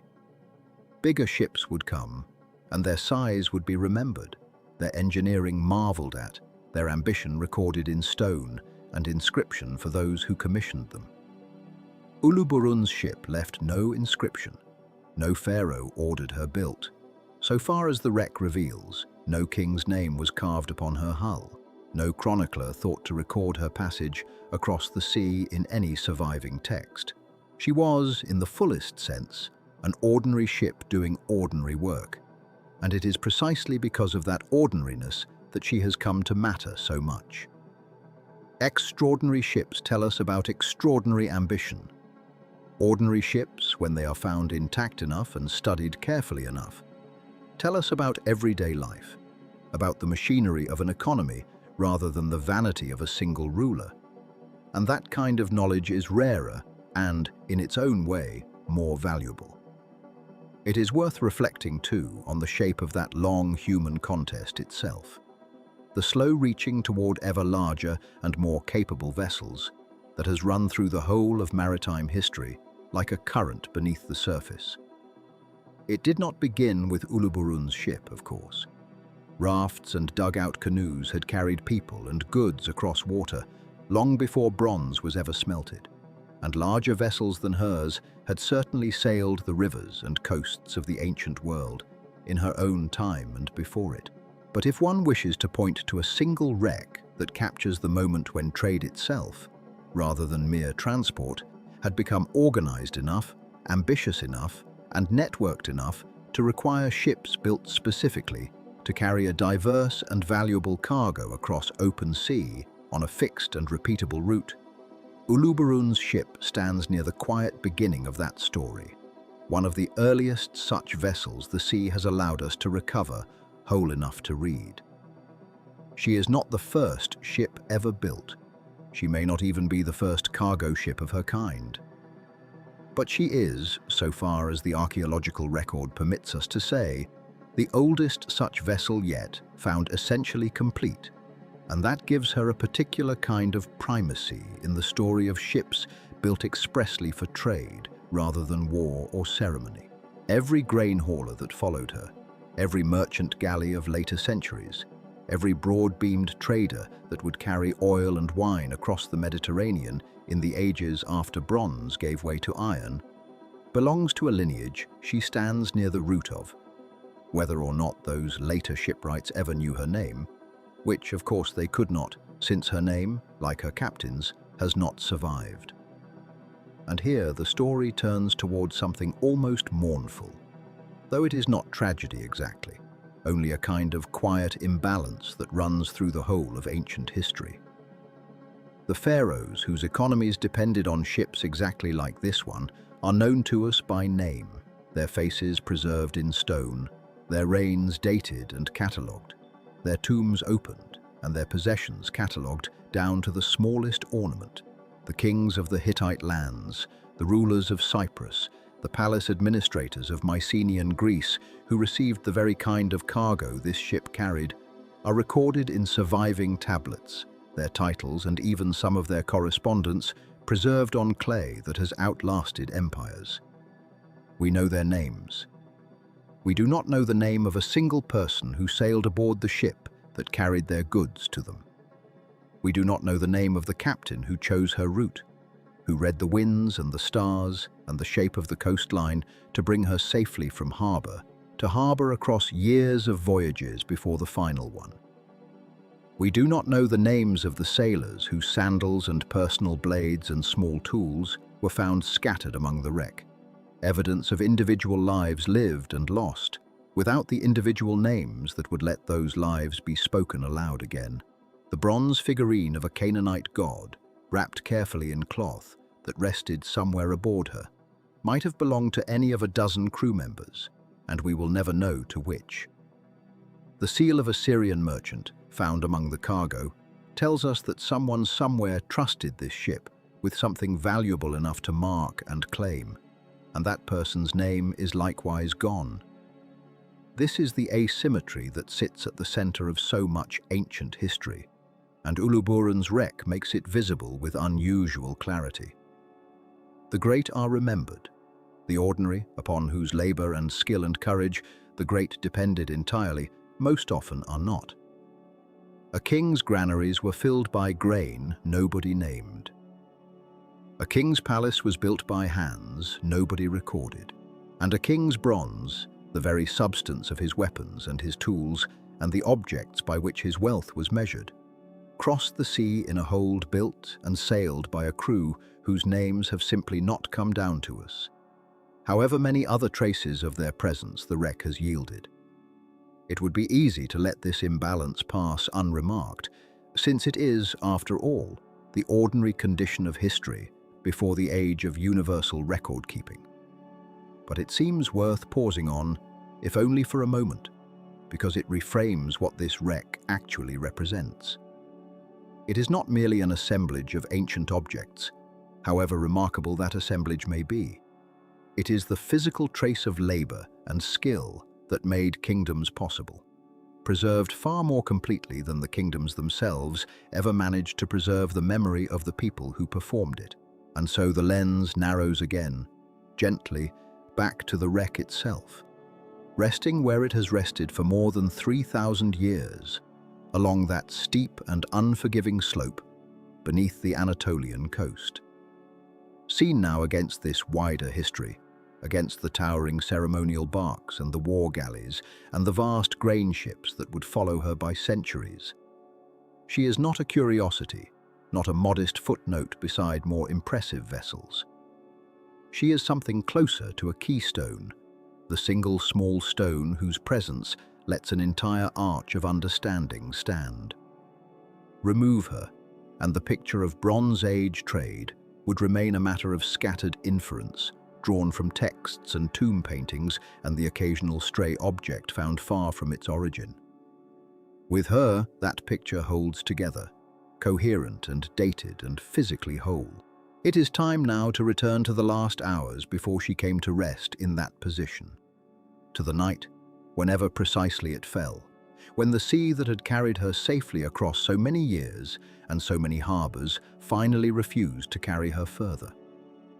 No log survives to tell that story, and no voice from the ship reached the shore to explain what happened in her last hours.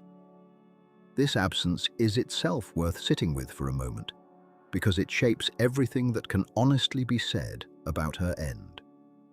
The Bronze Age world that built her, traded through her, and depended on ships like her for its wealth and its diplomacy, kept records of many things: grain deliveries, tribute lists, letters between kings, the careful accounting of ingots and oil and cloth. but it kept no record, so far as has ever been found, of this single voyage's failure. There is no cuneiform tablet noting a ship overdue at some Aegean port.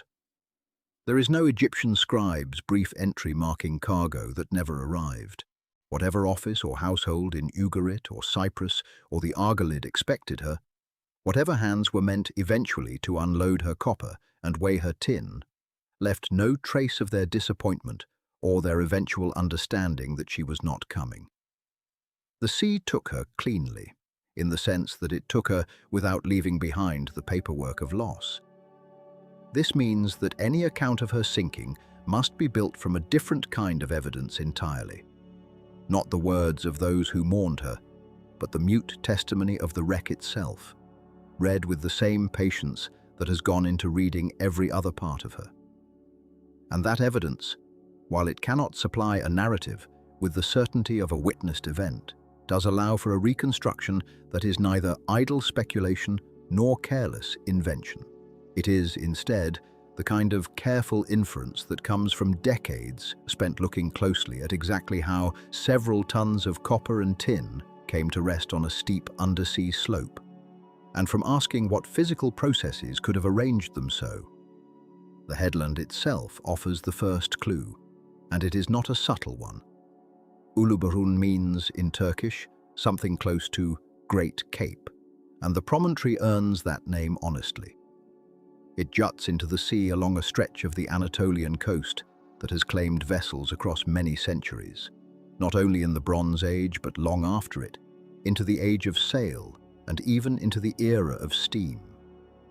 The underwater slope where the wreck was found drops away sharply, a steep shelf of rock and sediment falling from shallow water into considerable depth within a short distance. Sailors moving along this coast, then, as in any era, would have needed to give such a headland a respectful distance, aware that the wind around a jutting cape can shift suddenly, that currents can push a vessel closer to rock than her steering allows for, and that a moment's misjudgment in poor visibility could bring a hull into water it was never meant to touch. None of this proves precisely what happened on the night in question, but it does allow scholars to speak, with appropriate caution, of the kinds of misfortune that most plausibly explain a wreck in this particular place. A sudden storm remains among the likeliest explanations, not necessarily the kind of dramatic, wave-lashed tempest imagined in later epic poetry, though the sea along this coast has certainly produced such storms, but perhaps something more modest and no less dangerous. A squall arriving without much warning, a wind shifting from a favorable quarter to a hostile one, catching a heavily laden ship too close to a lee shore with too little room to claw away from the rocks. A ship as deep laden as this one, her hold packed with ingots whose sheer density would have left little margin between her waterline and disaster, would have handled poorly in any sudden crisis. She would have been slow to respond, slow to come about, slow to do anything but continue toward whatever lay ahead of her, whether that was open water or stone. A second possibility, not mutually exclusive with the first, involves simple navigational misfortune, an error of judgment or visibility that placed the ship too near the headland in conditions that made recovery impossible. Bronze Age navigation depended on landmarks, on the site of familiar coastlines and known capes, on a mariner's memory of how a particular stretch of shore looked from a particular angle at a particular time of day. In poor light, in haze, in the deceptive grey of a dusk crossing, a shore that should have remained comfortably distant could close in faster than expected. A helmsman who believed he had sea room might discover, in the space of a few moments, that he did not. No instruments existed to warn him otherwise. He would have had only his eyes, his experience, and whatever warning the sound of breakers might give him before it was too late to matter. A third possibility is simpler still, and perhaps the most difficult to accept precisely because it offers no dramatic explanation at all. That nothing unusual happened, that no storm arose and no error was made, and that the ship was simply unlucky, caught by a combination of wind, current, and darkness that would have threatened any vessel on any night, and that happened, on this occasion, to threaten this one. The sea does not require a dramatic cause for every wreck. Sometimes a current runs slightly stronger than expected. A swell arrives from an unexpected quarter. A rope frays at the worst possible moment. And a ship that has sailed 1,000 miles without incident meets her end in circumstances that would seem almost mundane if the stakes were not so total. Scholars who have studied the wreck have generally resisted settling on any single one of these explanations as certain, preferring instead to hold several possibilities together, weighing them against what the seabed itself reveals, and acknowledging, with the same honesty that runs through every other part of this ship's story, that the true cause may simply never be known. What the seabed does reveal, with far greater confidence, is something about the manner of her sinking rather than its cause. And this evidence has proven almost as valuable to archaeologists as the cargo itself. The distribution of the ingots across the slope tells a story of a hull that broke apart relatively quickly once it struck, rather than one that drifted for some distance before finally succumbing. The copper ingots, in particular, were found concentrated in a manner consistent with a vessel that settled close to where she first met trouble, her cargo spilling from the hold as the wooden hull gave way around it, the heavy metal shapes sliding and tumbling down the steep undersea slope under their own weight, coming to rest in the rough oxhide-shaped clusters that divers would eventually find undisturbed after more than 3,000 years.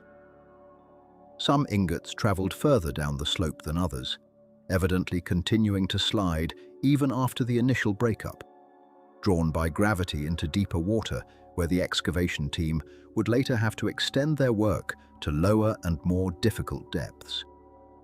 This pattern of scattering, rather than suggesting chaos, actually helped archaeologists reconstruct the ship's original orientation and the rough position of her hold, since the ingots spread traced, in reverse, the path they had taken from a fixed point of collapse.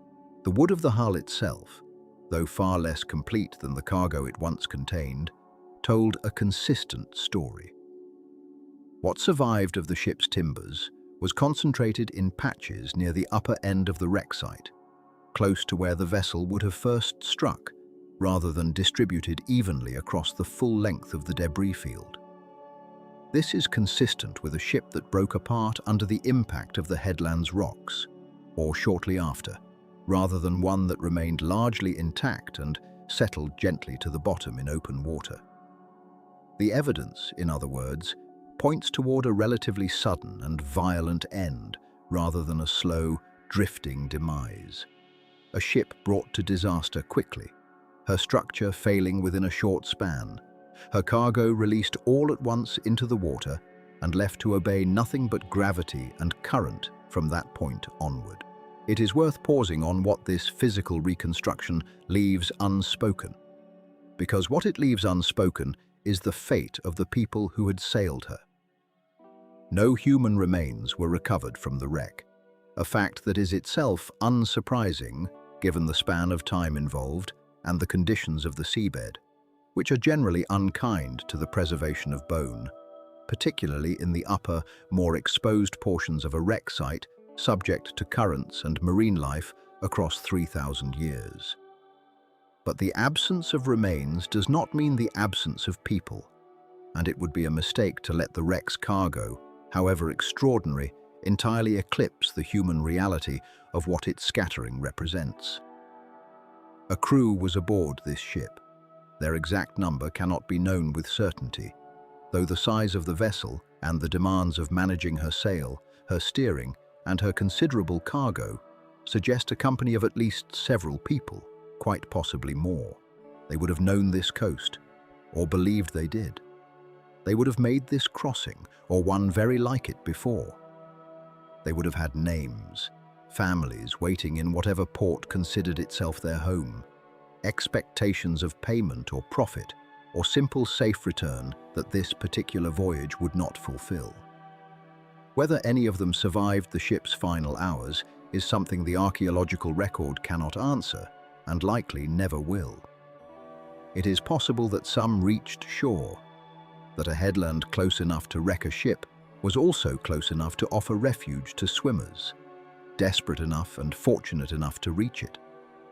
It is equally possible that none did, that the same sudden violence which broke the hull and scattered the cargo also claimed every person aboard, leaving no one to carry word of the disaster to any port that might have wondered, in the weeks and months that followed, why an expected ship had never come.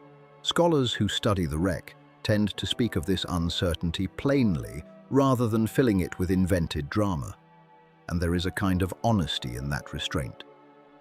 The crew of the Uluburun ship has become, through no fault of their own, and through no failure of the archaeologists who have studied them so carefully, a group defined almost entirely by the objects they carried, rather than by any detail of their own lives. Their names, if they ever had personal seals, or marked possessions beyond what the excavation found, are lost. Their faces, their voices, their particular fears in whatever moment the ship began to fail, exist now only as a silence surrounding an assemblage of metal and glass and ivory. And so the night itself, whenever it fell, and however precisely it unfolded, must be imagined rather than known.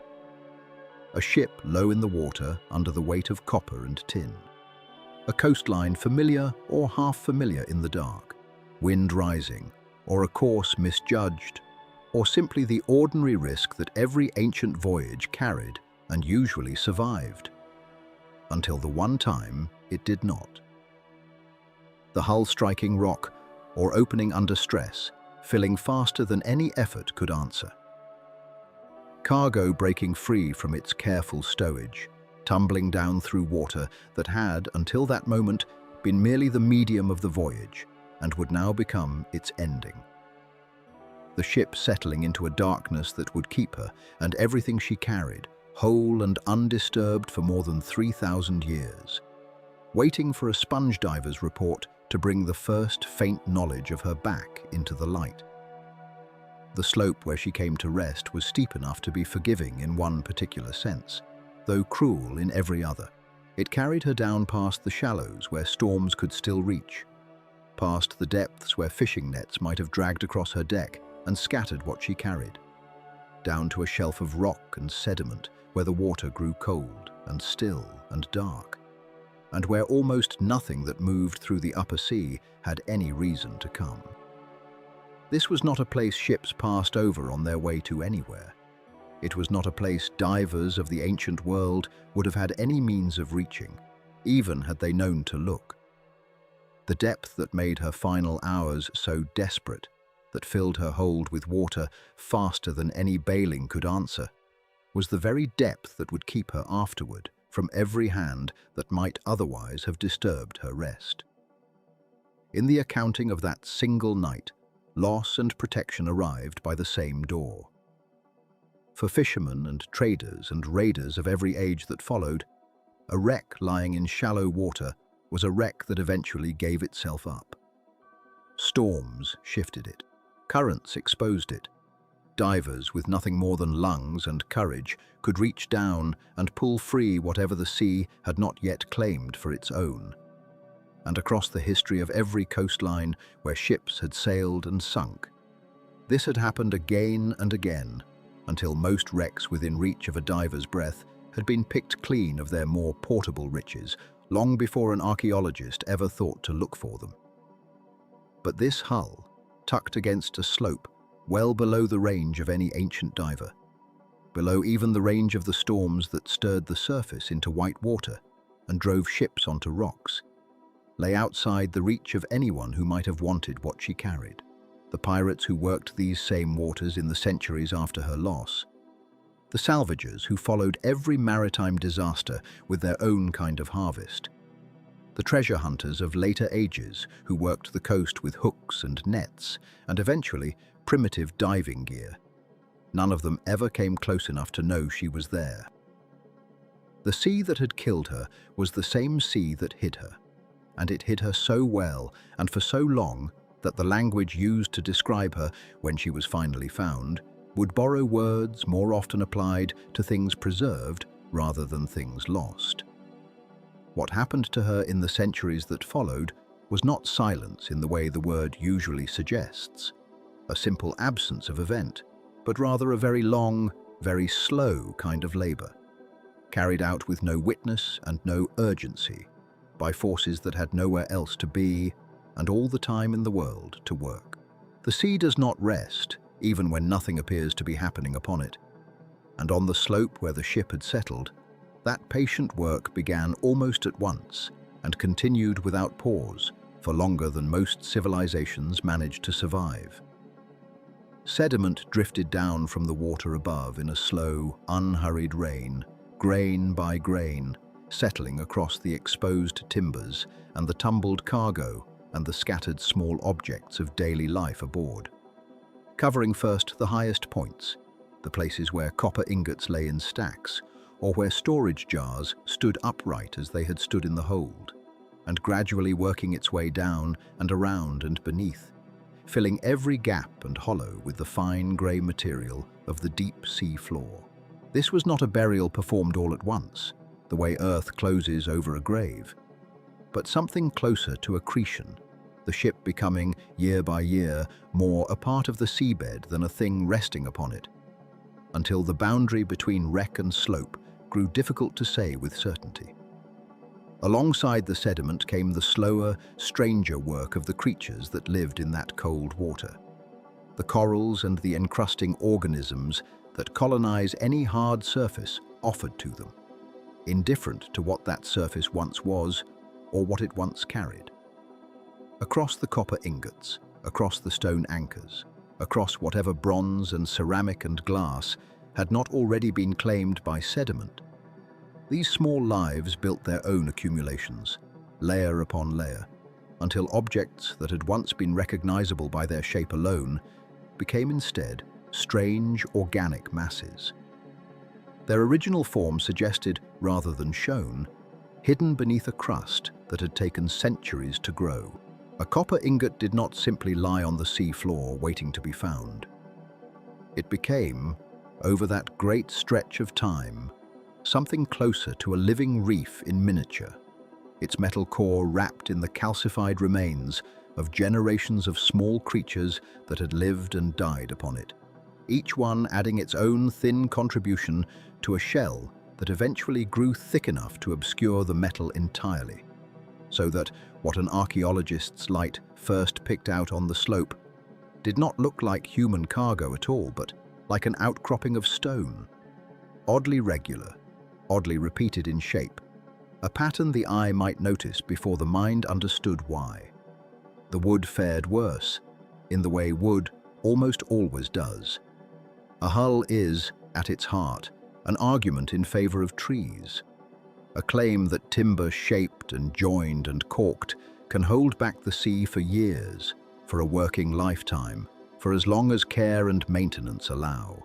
But once a ship comes to rest on the bottom, and that ongoing care ends, the sea reclaims its argument in turn, and it does so through means far smaller and far more patient than any storm.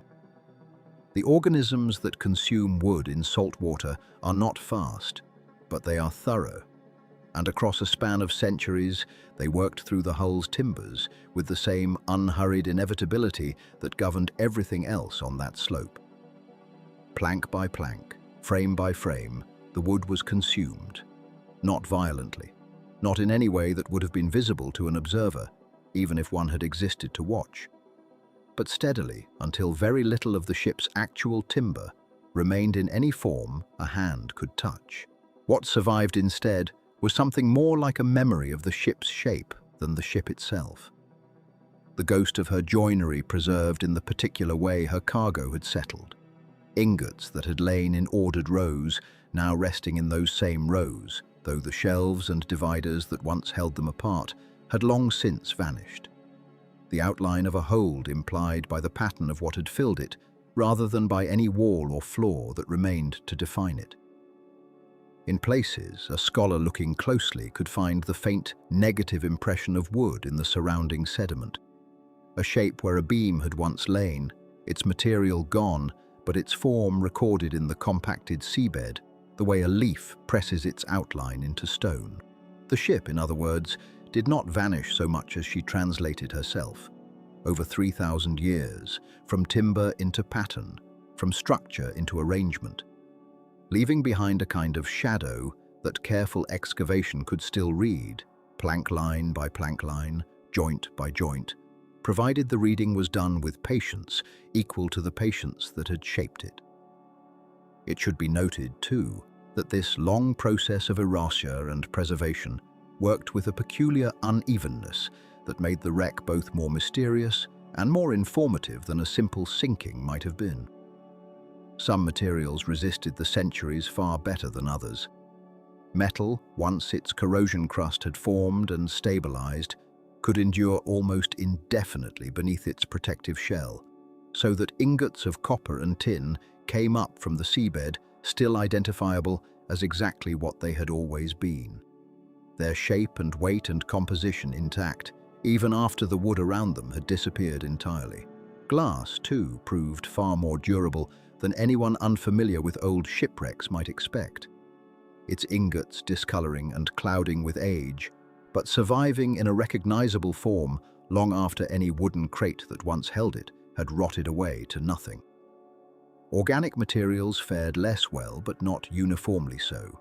Certain seeds and resins, sealed inside storage jars whose ceramic walls had protected them from the worst of the sea's slow appetite, survived in quantities that later analysis would find remarkable, while other organic cargo, exposed more directly to the water, left behind only stains and traces, evidence of their former presence rather than the substance itself. It was this unevenness, this patchwork of preservation and loss, that would eventually allow historians to reconstruct so much of what the ship had carried, and so little of what she had looked like as a floating vessel, a reversal of ordinary intuition in which the cargo told a fuller story than the ship that had once carried it. Through all of this, no human hand touched the wreck, no human eye saw it, and no human memory carried forward any record of where she lay.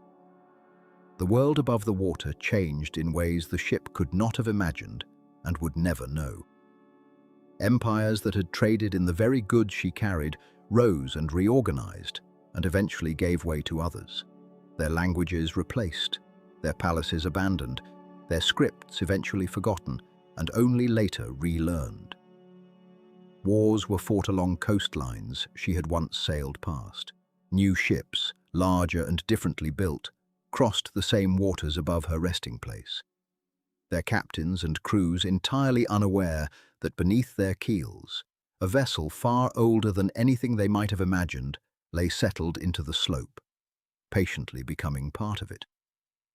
Centuries accumulated the way sediment accumulates, quietly, without ceremony, until the interval between her sinking and her rediscovery came to exceed, by a wide margin, the entire span of recorded history that most people carry in their minds when they try to imagine the past.